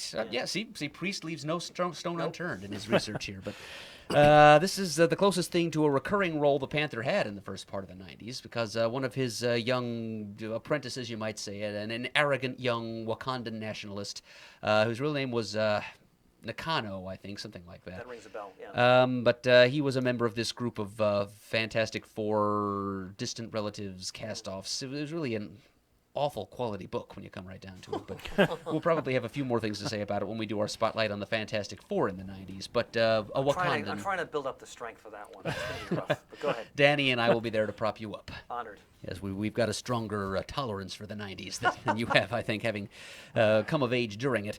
But yes, Vibraxis was a Wakandan, and he was a part of this group. And the Black Panther was present in quite a few issues of that series, actually, as kind of a mentor, like a background, a supporting player, I a think mentor. he said Vibraxis there to be helped by Reed Richards, essentially, right? To help him control his powers. Right, he was sent there for that reason, to be a Yeah. part of this team for that reason. But he wanted Vibraxis wanted no part of this situation. He wanted to go back to his land and his king. But because T'Challa ordered him to be a part of this group, he continued to be.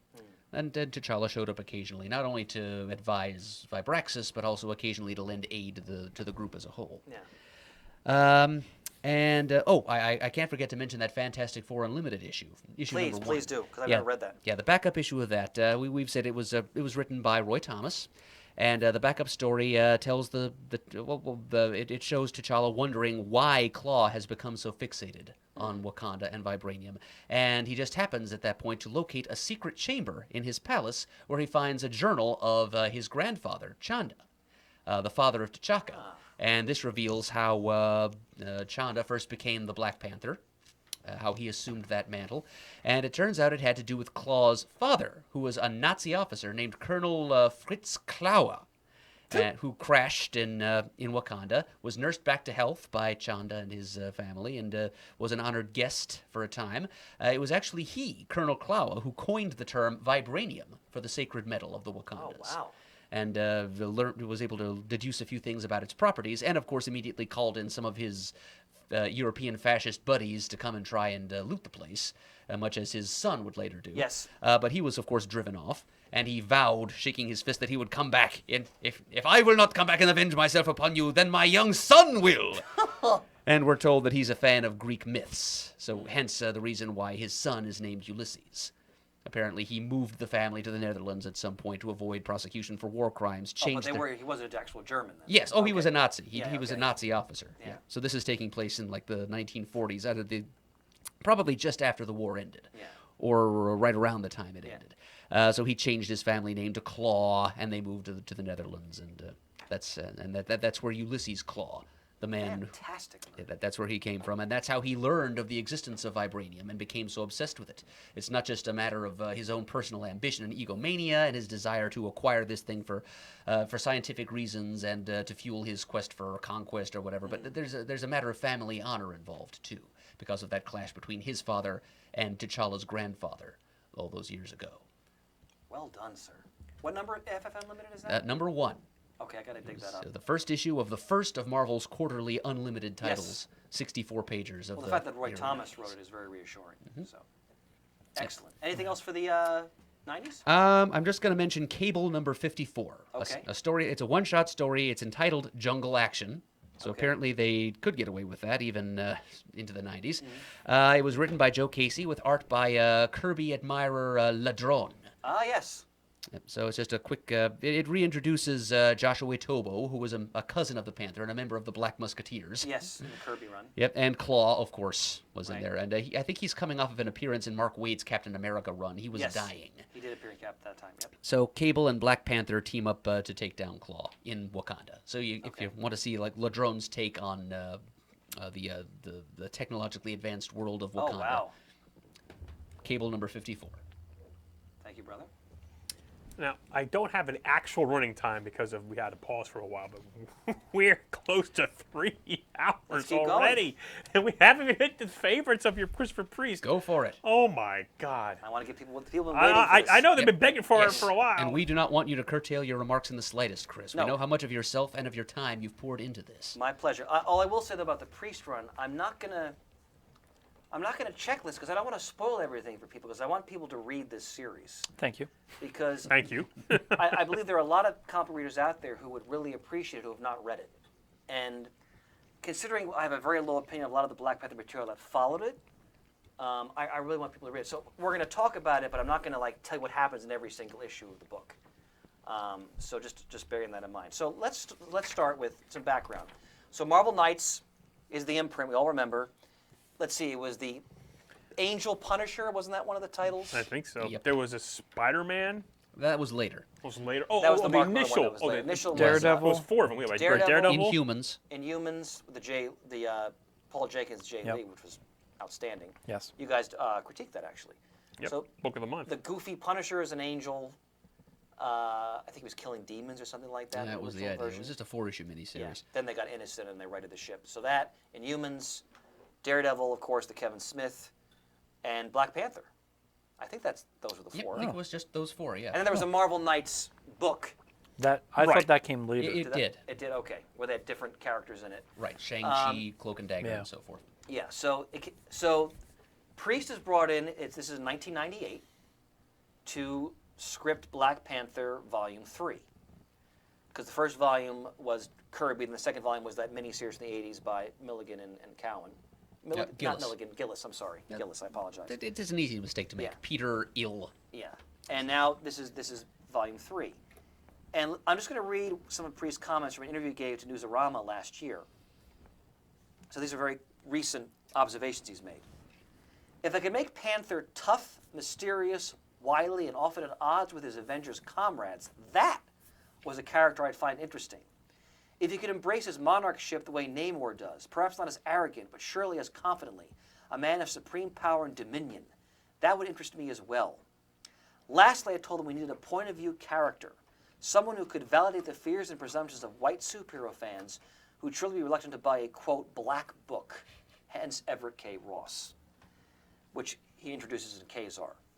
Now, Priest also mentions in many interviews that he always felt the Panther was too much in the background. Like he'd always say, like in the Avengers group photo, he's like the guy in the back of the group. And he wanted to bring him to the forefront, and he felt that what Lee and Kirby established, like all the building blocks are there for like this guy is like the biggest badass in the Marvel universe. But now, do you think some of that was by design, where the artist at the time drawing it was knowing how T'Challa was being written to keep an eye on everybody? Like he always wanted to be behind everybody because he didn't back necessarily. in the Silver Age? Yeah. I doubt it. I think he was just seen as more of a supporting character. That's just my educated guess there. Priest is basically saw what Lee and Kirby established. And that first 2 issues of Fantastic Four at 15 and 53, the Black Panther is a powerful, formidable adversary. And Priest felt that they'd kind of gotten away from that, although I'll go into what he says about McGregor, which is very complimentary. Once I began researching Panther as a comics pro, parenthetically, whatever that means, I tend to agree more with McGregor's Panther than others. His obvious investment in logically thinking through the basic realities of the African continent and his fleshing out of Wakanda are amazing and valuable assets to the Marvel Universe. His jungle action mega arcs, what has been lauded as, quote, Marvel's first graphic novel, were a real gift. And I saw, this is very important, I saw no need to retcon, ignore, or otherwise do away with what he or subsequent writer Peter McGillis created. McGregor created an amazingly detailed Pantherverse with which I mostly agreed was immensely grateful for all the tools he left in the toolbox. Now, let me pause for a minute. I've gone on ad nauseum in this show about how much I love Christopher Priest as a writer, who originally, by the way, his original name was James Owsley. Originally, he was an editor and writer for Marvel. He worked under Larry Hama in the late 70s. This is a guy who's been into the trenches for years. He then was the editor of the Spider-Man titles. He wrote the classic, you've probably read this, Shane, the Spider-Man versus Wolverine story from the 1980s. You remember that one? Sure. That's Christopher Priest as James Owsley. He did the Falcon miniseries from the 80s, which I've yet to read, but I've heard it's great. I have it on my nightstand. Of course, he went on to write Quantum and Woody, which Murd loves, which I also have to read, which is also on my nightstand. I have the omnibus. And he changed his name to Christopher Priest. So he has a long career. But that he took all this history we've been talking about in this episode, and he said, you know what, I'm not going to ignore this like it never happened. I'm going to take it, all of it, including the Kirby 70s stuff, and I'm going to make it all work in my series. I think it's one of the greatest continuity achievements in comic scripting, period. It's what he pulls off. I mean, Happy Pants Panther, believe me, when you get to that segment, it's amazing what he does. I mean, he brings King Solomon's frogs into the story. He brings Princess Xanda and Abner Little into the story, and it makes sense in the way that he does it. It's an incredible achievement when it comes to respecting continuity. And as Murray has mentioned, and I realize with the movies and the multimedia, you're not going to get that all the time. But at the same time, on the other end of the spectrum, to just jettison everything and just ignore all of it, to me that's just the mark of writers who are just not that skilled. If you're a great, capable writer, you can make it all work in a way that is coherent, that will entertain and enlighten people. And that's what Priest does here. I'll read some more of his quotes. Dennis Cowan and Dwayne Turner is the Panther's Prey we just looked at. Vision of Wakanda as an ersatz African Epcot Center opened my eyes to unexplored possibilities. These men, both of them are African American, together with writer Peter B. Gillis, created an African Asgard of sorts. I just went, oh my. Then he comments on the uniform, because it's always getting shredded in the 70s and the 80s. He says, it made absolutely no sense to me that Panther wouldn't be at least nominally protect himself from things like small arms fire or stabbing weapons, and at the very least he'd carry an iPhone, which is what his Kimoyo card essentially is. Shane, would you call back up the Salvaludo Panther image, please? Which is with the white background. Thank you. Now that's the Priest Black Panther. So it's the same ceremonial uniform, but you can tell there's a lot more to it besides the ornamentation, the boots have the thick vibranium soles. Yeah. He's got the the claws on the gloves. Sometimes he wears a cape, sometimes he doesn't. It has the cloaking device, and it's of a vibranium weave. And I didn't Luminous notice the eyes are very striking too. yes, I didn't notice the soles like that before. yeah. And I'm sure you notice, Shane, when he's fighting Kraven the Hunter. That's a great issue. Oh, it's the Joe Juice guard. It's Yeah. freaking amazing. I can only imagine what those pages. And I go love for. Craven from the Yeah. Craven's Last Hunt from Spider-Man Oh, yeah. days. I think this might actually be Craven's son. I'm It sure is. it is. supposed It's to be Craven's Alyosha son. Craven. But it still. looks just like Oh, yeah. Craven, because they were still respecting the continuity at that Mm-hmm. point. But the scene when Panther and Ross are bound on that floor and all the gangsters are shooting him, and there's just a pile of spent shell case, and the Panther's totally unharmed. Yeah. And then the fire doesn't affect it because of the vibranium weave. So Priest and the artist working with him, they really take the Panther next level in terms of how he applies the technology. Now I'm reading here from my notes. Priest wrote on Black Panther, working with Joe Quesada, who did some of the initial layouts and design work in the early issues, working with Mark Texiera in those first issues. Mark Texiera, Joe Jusco. Is it Jusco or Jusco? You asked this before. I've always asked this. I don't know. I don't know. Just go. Mr. Wethington, help us. Mark Bright, who's his collaborator from Quantum and Woody. Exactly. Mike Manley, great. He did a lot of Superman animated comics, for example. And then the mainstay team from issue 13 and forward is Sal Velluto and Bob Almond. And I collect Velluto Almond Black Panther pages. And I've gotten quite a few now, and I'm still on the lookout for them. I write, they deliver what I consider the definitive take on the character and his world. As the aforementioned quotes establish, Priest perceived the strengths and narrative potential in the foundations laid by his predecessors, especially McGregor, and scripted one of the greatest Marvel series of all time, in my humble opinion. And as far as finite series go, this is my favorite. This is a series I will read and reread throughout the rest of my life, basically. Now, I list here, because I'm not going to check this because I want to spoil everything. But for me, the reason why this run is great is because of several key things. First is Everett K. Ross. To me, he's the heart of the series. As the POV character for the audience, he expresses our awe, our fear, and just the absurdity through humor of what he's experiencing as T'Challa's liaison. And also the misconceptions. Like there's an early scene where T'Challa's like, all right, I feel like I'm like in the middle of a blaxploitation film. Is he going to be ordering up ribs? And, Priest writes that Marvel was like, are you sure you want to put these jokes in here? Like he's trying to reassure them, like, look, people find this funny. Black people have a sense of humor. It's okay. But he's getting pushback on what he was writing, and he said editorial was all over him on this series. Like he didn't have a lot of editorial control, which in hindsight is just incredible. That the guy is brilliant, but apparently was put under a lot of pressure to put a lot of guest stars in the book because the book wasn't selling well. It was getting a lot of critical acclaim, but it wasn't selling in high numbers. So that apparently was a factor. But for me, Ross is the narrative heart of the series. Now, second, Priest really established T'Challa is not a superhero. He's a head of state. He's a king. He's a monarch. And he explores the political dynamics of the Marvel Universe in terms of how T'Challa relates to other countries, how he relates to the Avengers, and they reveal that he joined the Avengers as a spy originally, not as I'm honored to join the Avengers. He wanted to see are they a threat to my people, essentially. Which also helps to retroactively explain why he's in the background of all those group shots, because he's a spy and he doesn't want to attract too much attention to himself. Well put, sir. Well put indeed. Trying to maintain the unity of his kingdom, like the Dora Milaje. The purpose of those women is to keep all the tribes united around their reverence for the Panther cult and the king, essentially. His relationship with other heads of state. In the classic, for me, this is the highlight of Priest's run. I think it's called Sturm und Drang. Let me call it up.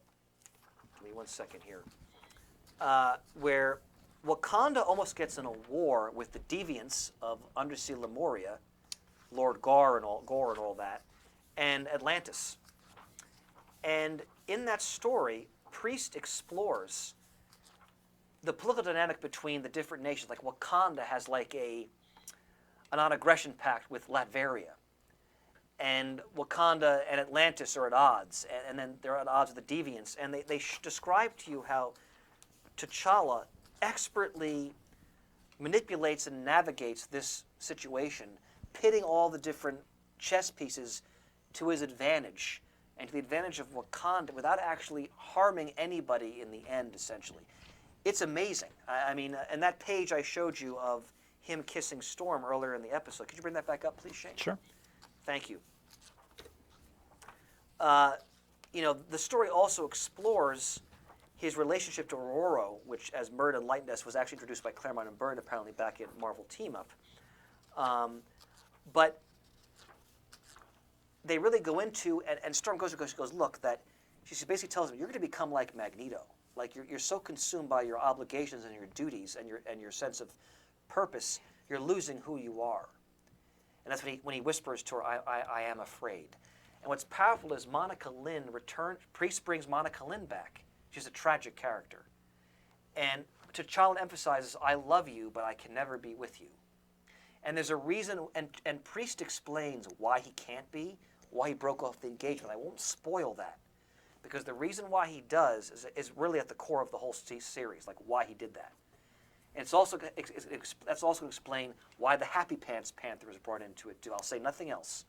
It's a brilliant narrative conception, though.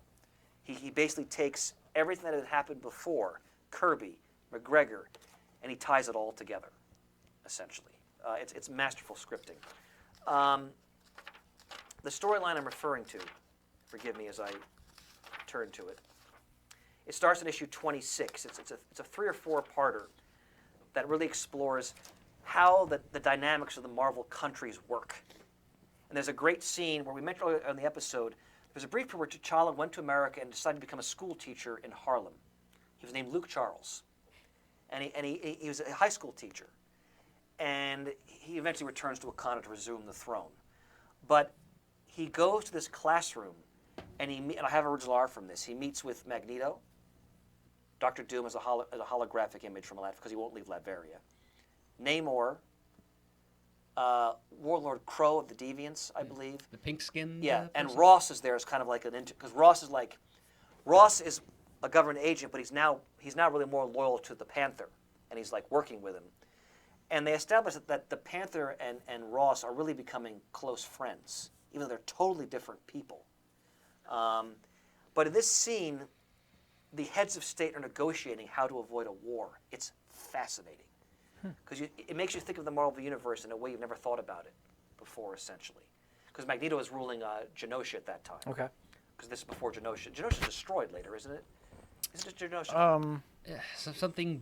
I'm thinking of the Necrosha storyline, but yeah, something I can't pretty remember bad if the happens island there. Yeah. blows up or is gone, or if something just happens on the island. But yeah, there was a time there. There's some kind of cataclysm that occurs there later. But at this time period, Magneto's running the island. It's a mutant haven. But they're all negotiating. It's riveting. The series also goes into the demands of being this king and this ceremonial spiritual figure and how it weighs on T'Challa's life. And the toll it takes on him. And Monica Lynn is sort of the vessel for this because that page where he kisses Storm and he tells her, I'm afraid, he whispers to her, Monica's still there and she overhears this and she's crushed because she realized he's opening up to her in a way he could never open up to me, essentially. And she leaves to Wakanda. She was dragged back in because Killmonger does come back, and there's a tremendous issue where T'Challa and Eric Killmonger engage in ritualistic combat. I won't tell you what happens, but tremendous. And I also wanted to mention, Priest respects Marvel continuity. One of the all-time great feats in acknowledging Marvel continuity, Priest actually folds all of T'Challa's previous storylines, including the Kirby, wacky, groovy 70s Panther, into this series. In doing that, in my opinion, he makes T'Challa one of the most complex, compelling, and historically rich characters in the entire Marvel Universe. Because when you read this series, the entire history of the Marvel Universe is in it. Like, you feel as you go through the series, Marvel's history in this series, in a way I've never really felt in another series before. It's so rich and dense and layered. I can understand why some people maybe didn't like this book initially because you have to know to really appreciate. You have to know so much background because it works on so many levels. So if you know Marvel continuity as well as many of us in this room do, you're getting a lot out of this book. And even if you don't, Everett K. Ross is there to give you a brief, Exactly. humorous gloss of the I situation. think it does a very good job of bringing you up to speed on things that you may not know. And that's why Ross is so important, well put, Bird, because even if you're a casual reader, you can still appreciate the brilliance of this because Ross helps you get through all of it, essentially. So I'll shut up for the moment. What do you guys think? I mean, you've read the first volume, and Prance, you haven't read any of it, correct? I have not. No. Okay. I've read the first 2 years of it. Okay, so Shane, I mean, you just read the first trade. What do you think? It's wordy, but it's Yeah. good. I mean, you can sink your teeth into it, and like you say, Ross really leads you on an adventure from his perspective, which is a great doorway for me, not knowing. I don't think Marvel continuity quite as well as you and Adam and even Pants now to a certain extent. He really does help keep me up to speed with what's going on and where we are. A little jarring at first, like I said in the beginning, storytelling. to go back and forth, past and present. Like I'd be reading the stuff about Black Panther and battles, and all of a sudden we're back with Ross, and I'm like, where the hell was that from? And then I'd have to go back and, oh, all right, that was 8 pages ago. Here's where that came in, that kind of stuff. But it's not terrible. Now that I'm used to it, it's great. I like Ross's, like when Ross is getting chased by the president. Awesomely hilarious. Yeah. But yet it has a point for him telling the story to the people around him. I forget the woman. That's Nikki. But wonderful, wonderful storytelling. Very, very much Starman-ish to me in its in-depthness, its plotting, what it seems like I'm going to get out of it as time marches on from what Peter had said, what you have said all these years. It's a great read. I'm glad you're enjoying it. It's a lot of fun. Now, Murray, you read the first 2 years. What are your general impressions? Well, the non-linear storytelling did take a little bit of getting used to, but I think the reading experience is that much richer and more challenging for it. Yeah. The whole just jumping around in time and the little white on black subtitle cards for each for each scene, pretty much. That's a storytelling device that he pioneered on his Quantum and Woody work, which came out like a year and a half before the first issue of Black Panther. So, Chris, let me repeat, that's a series you should really try at some point. It emphasizes the humor even more than Black Panther does. I love Priest's sense of humor. And it really it's vital, I think, to the success of this series. Tragically limited as it apparently was, because it lasted for over 60 issues, so it did pretty well. But you said the sales were fairly low for a lot of the time. The interview I read with Priest that was posted last year, he said he was under a lot of pressure to get the sales numbers up by the bean counters, as he put it. I'm assuming this was after the book was moved from the Marvel Knights. And he said, that's why Wolverine appears in Enemy of the State Volume 2, and but to his credit, whoever he was told to put in, he makes it work. It's so rich with wonderful supporting characters. So and his ability to just take whatever he's given and spin it into gold like that. There aren't that many other writers that can do that with such fluid skill as he seems to. Peter David is one other name that comes to mind. But yes, the value of Everett K. Ross can't be overstressed. It's just like the Greek chorus and sort of translator. He's a liaison not only between the Panther and the U.S. government, but between the Panther's world and the reader. For reasons already stated, he breaks things down in a way that the casual reader can understand. With humor, of yes, course. The humor is essential, and also, as you said, Priest himself said, he's kind of like an entry point for the white reader who might be a little nervous about buying a quote-unquote black book, even though, as Priest said in an essay he wrote for the end of the 12th and final Marvel Knights issue of the series, this was never supposed to be about race. It's about family, dedication to family and country. It's about the duties of a monarch. It's about it's sort of a. I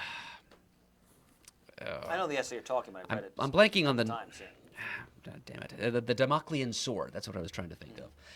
It's all these things are really the major themes of the work. But race was meant to be more or less transparent. It was never that was never the major theme. Some of the jokes are about race. Yes. the rib comment you mentioned that Everett K. Ross wrote made, and that white writers might have gotten in trouble for making, and Yeah. that Priest himself barely got away with, thanks to Marvel editorial. Although, as Priest said in that same essay, to their credit, they still went ahead and ran Yes.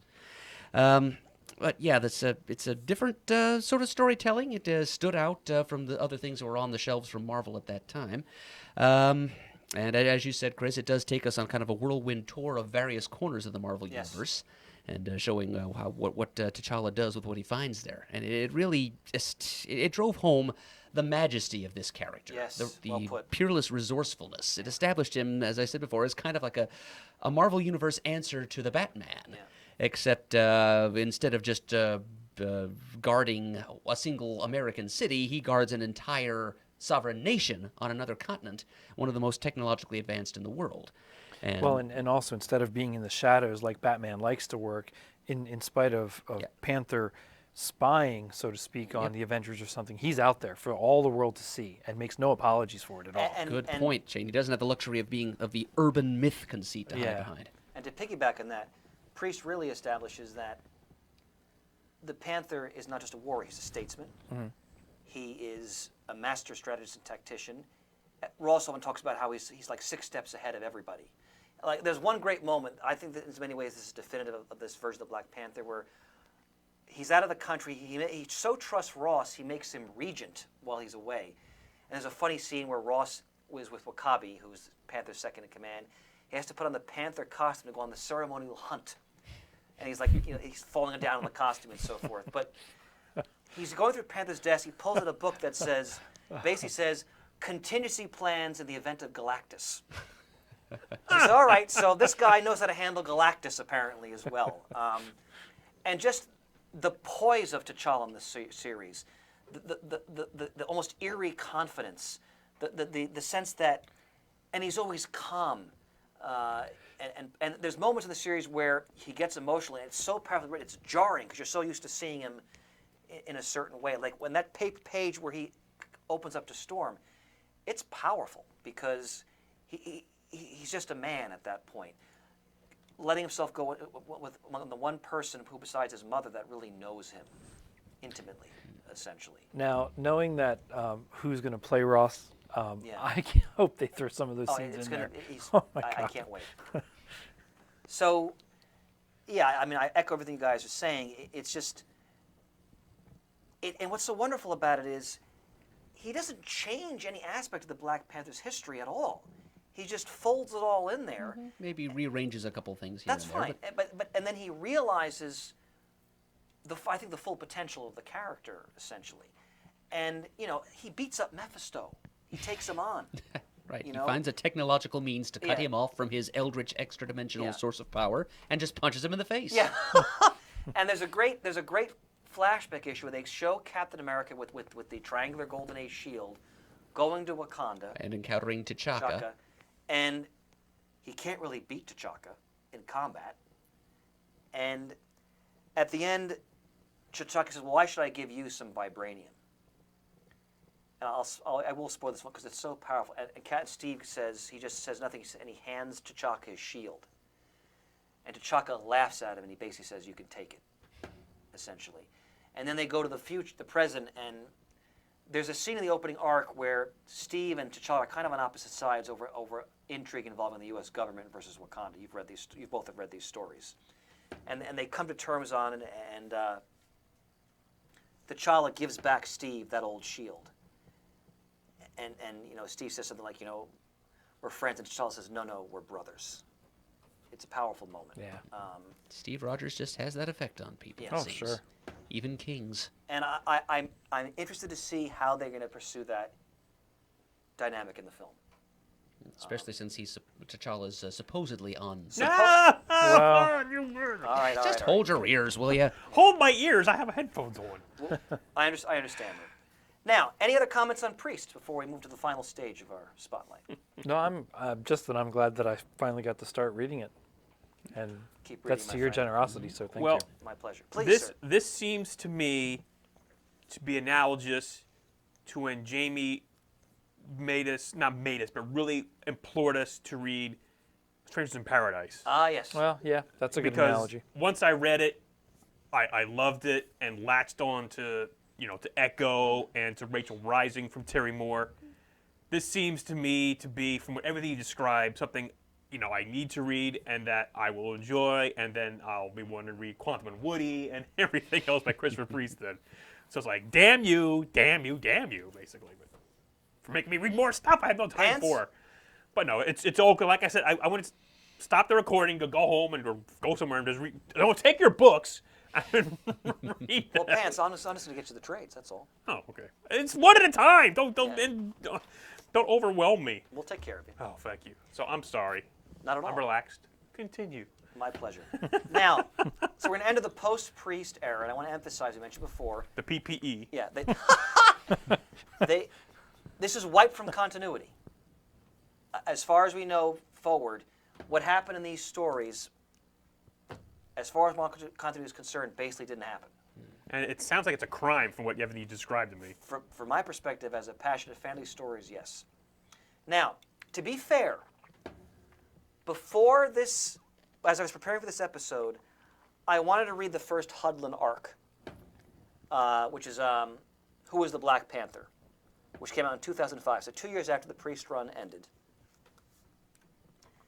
Because I remember when it came out, I was excited because I so loved the Black Panther and the Priest run. I said, all right, let's see what they do in this new version. I'm willing to give it a chance.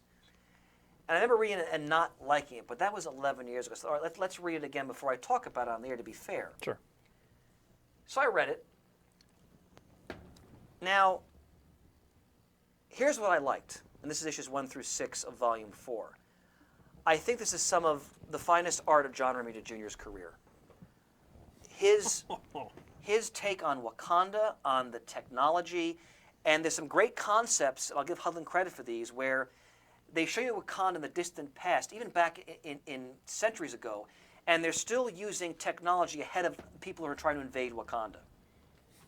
There's one scene where South African Boers invade, in the late 19th century, and they're just slaughtered by the Wakandans, essentially. So Romita Jr.'s rendering of the battle scenes, of the technology, the artwork is gorgeous in those 6 issues. So if you're a Romita Jr. fan, definitely check them out. Now, after I reread the story again, there was an essay in the back of that trade by Reginald Hudlin. I read it, and I read these quotes. I never liked the McGregor-written series in Jungle Action. I even preferred the loopy but fun late Kirby series to McGregor's morose characters that endlessly droned on with overflowing captions with even more yakety-yakking. Enough already. Then I'm jumping ahead. He's talking about the man-ape here. And instead he's got a guy he's talking about T'Challa's villains. Instead he's got a guy wearing a white gorilla fur. I don't even know that loser's name, but he will never be seen inside the pages of the book I write. Now, in my day job as a teacher, I've often had to suffer under the supervision of administrators who taught for maybe 5 minutes and then fled the classroom to become political hacks. We've all experienced people like that in many of our jobs, no doubt. People have no business telling veterans how to do their work.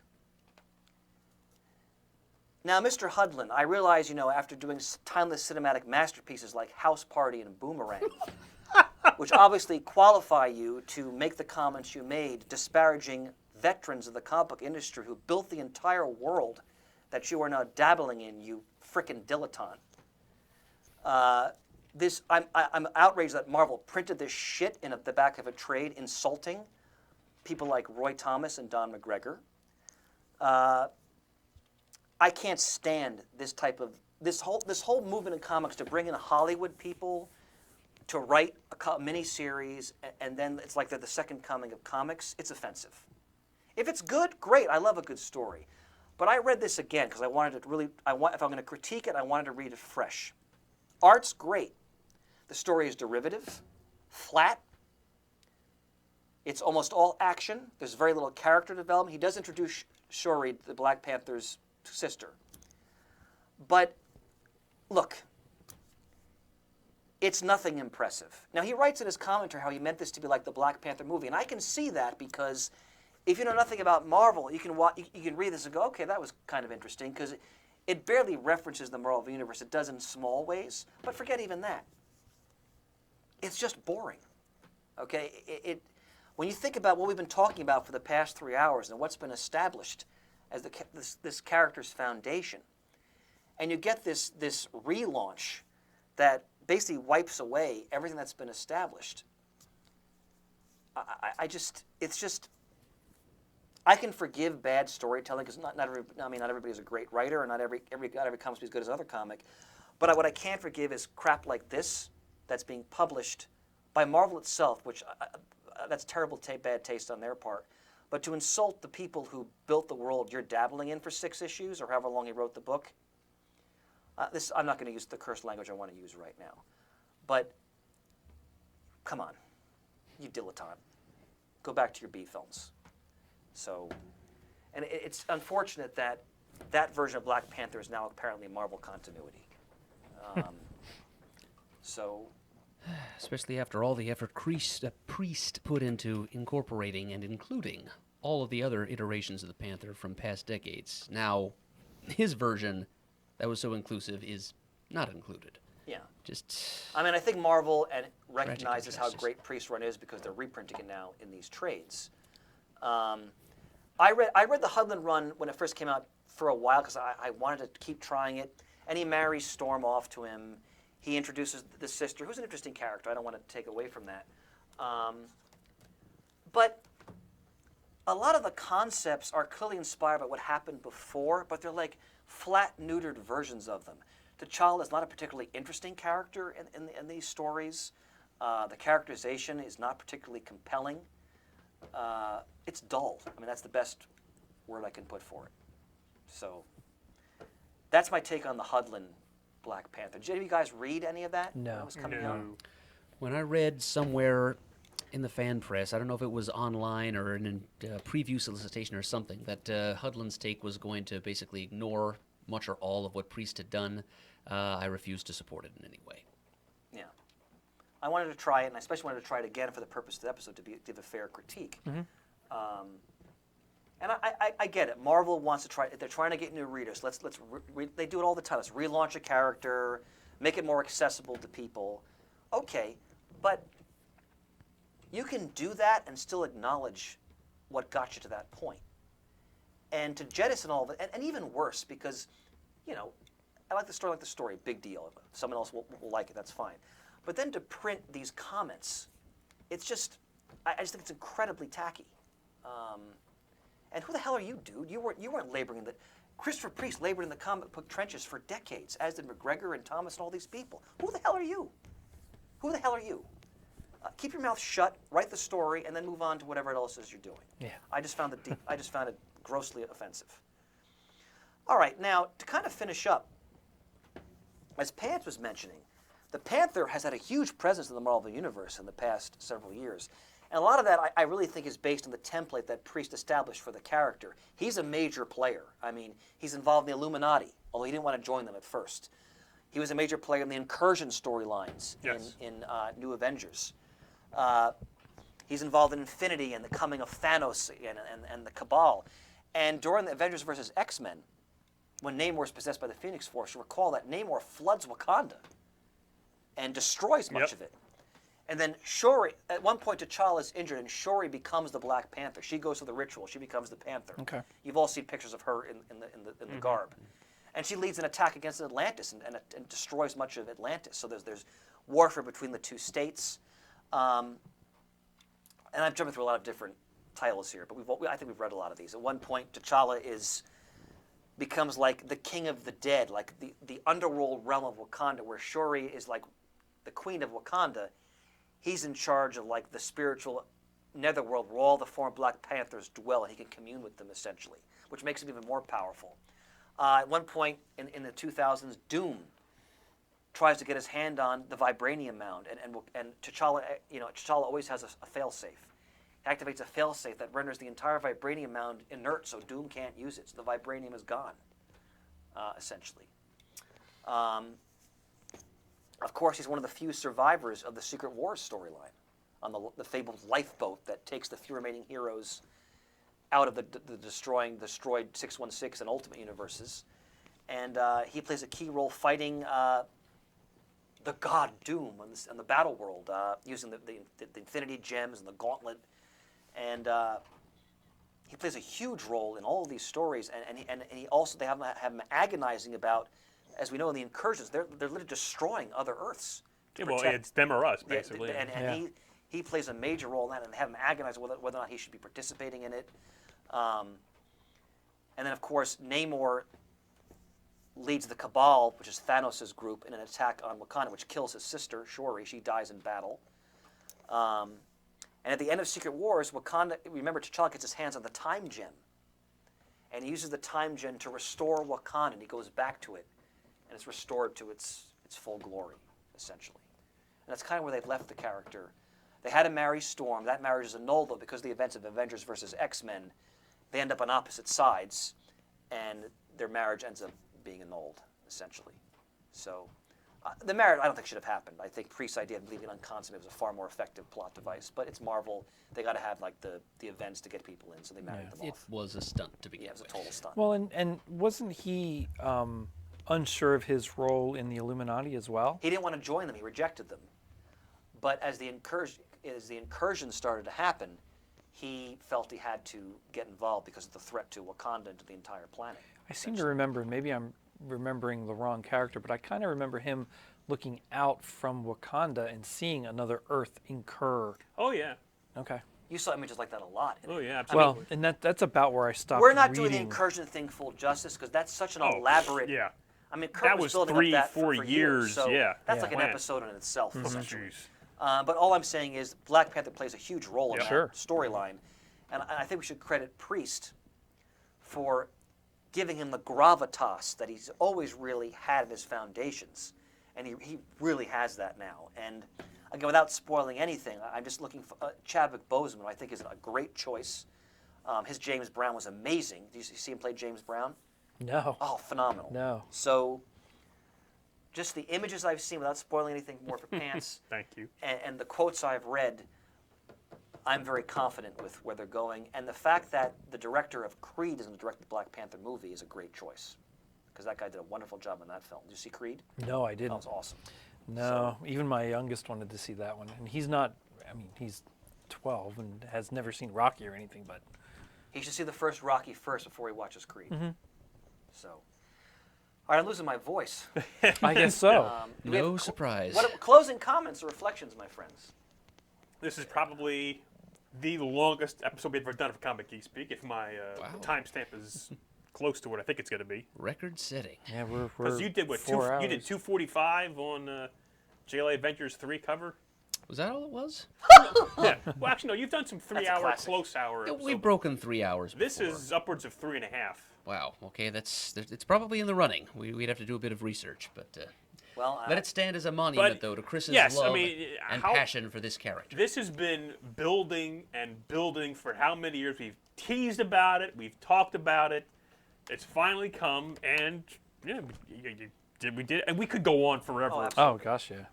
Well, he could go on forever. Yeah. I'm not sure. We I could be, break but- down the Priest run, but I think I respect and- Chris's Yes, yes, desire yes. to allow Yeah, I think readers that's to a- listeners and to I was discover for considering themselves. doing that, but I thought, you know what? A lot of people probably haven't read this yet. Me included. And yeah, and there's so many great moments in it. Like that page with Storm was just a teaser of just how, just the depth of this title. And again, I would encourage people as we close, because I'm sure, like Shane said, when the movie comes out in 2018, I'm sure there's going to be a deluge of Panther trades. Hopefully they'll print Jungle Action. Hopefully they'll print McGregor's Panther's Quest and Panther's Prey miniseries again. Hopefully they'll reprint, well, Priest stuff is now in trade, and I'm sure they'll keep it in trade. You know, his Avengers stuff, which we didn't talk about much because we already did that in our Avengers Spotlight, but he's in a lot of great Avengers missions in the Silver Age, for example. This is a character with a rich history.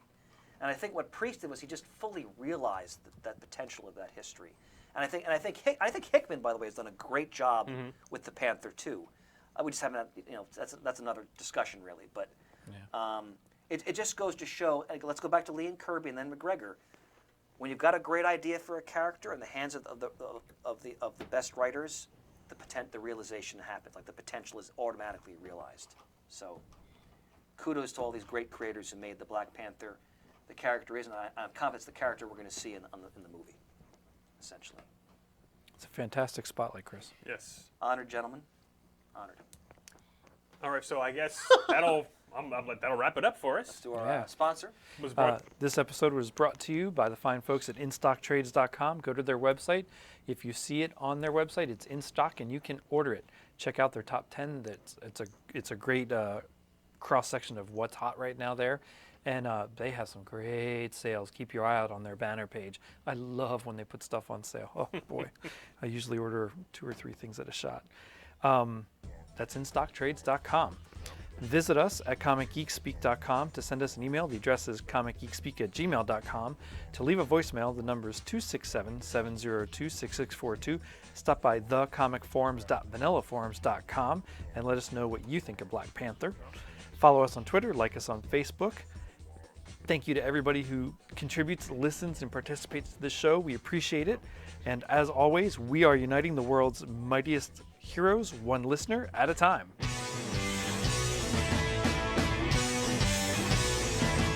You got it on Wednesday, and you was psyched about it, going to the volume up. These guys will talk about it, everything that geeks love. From cakes to laser beams, opinions like the seasons, and everything you read.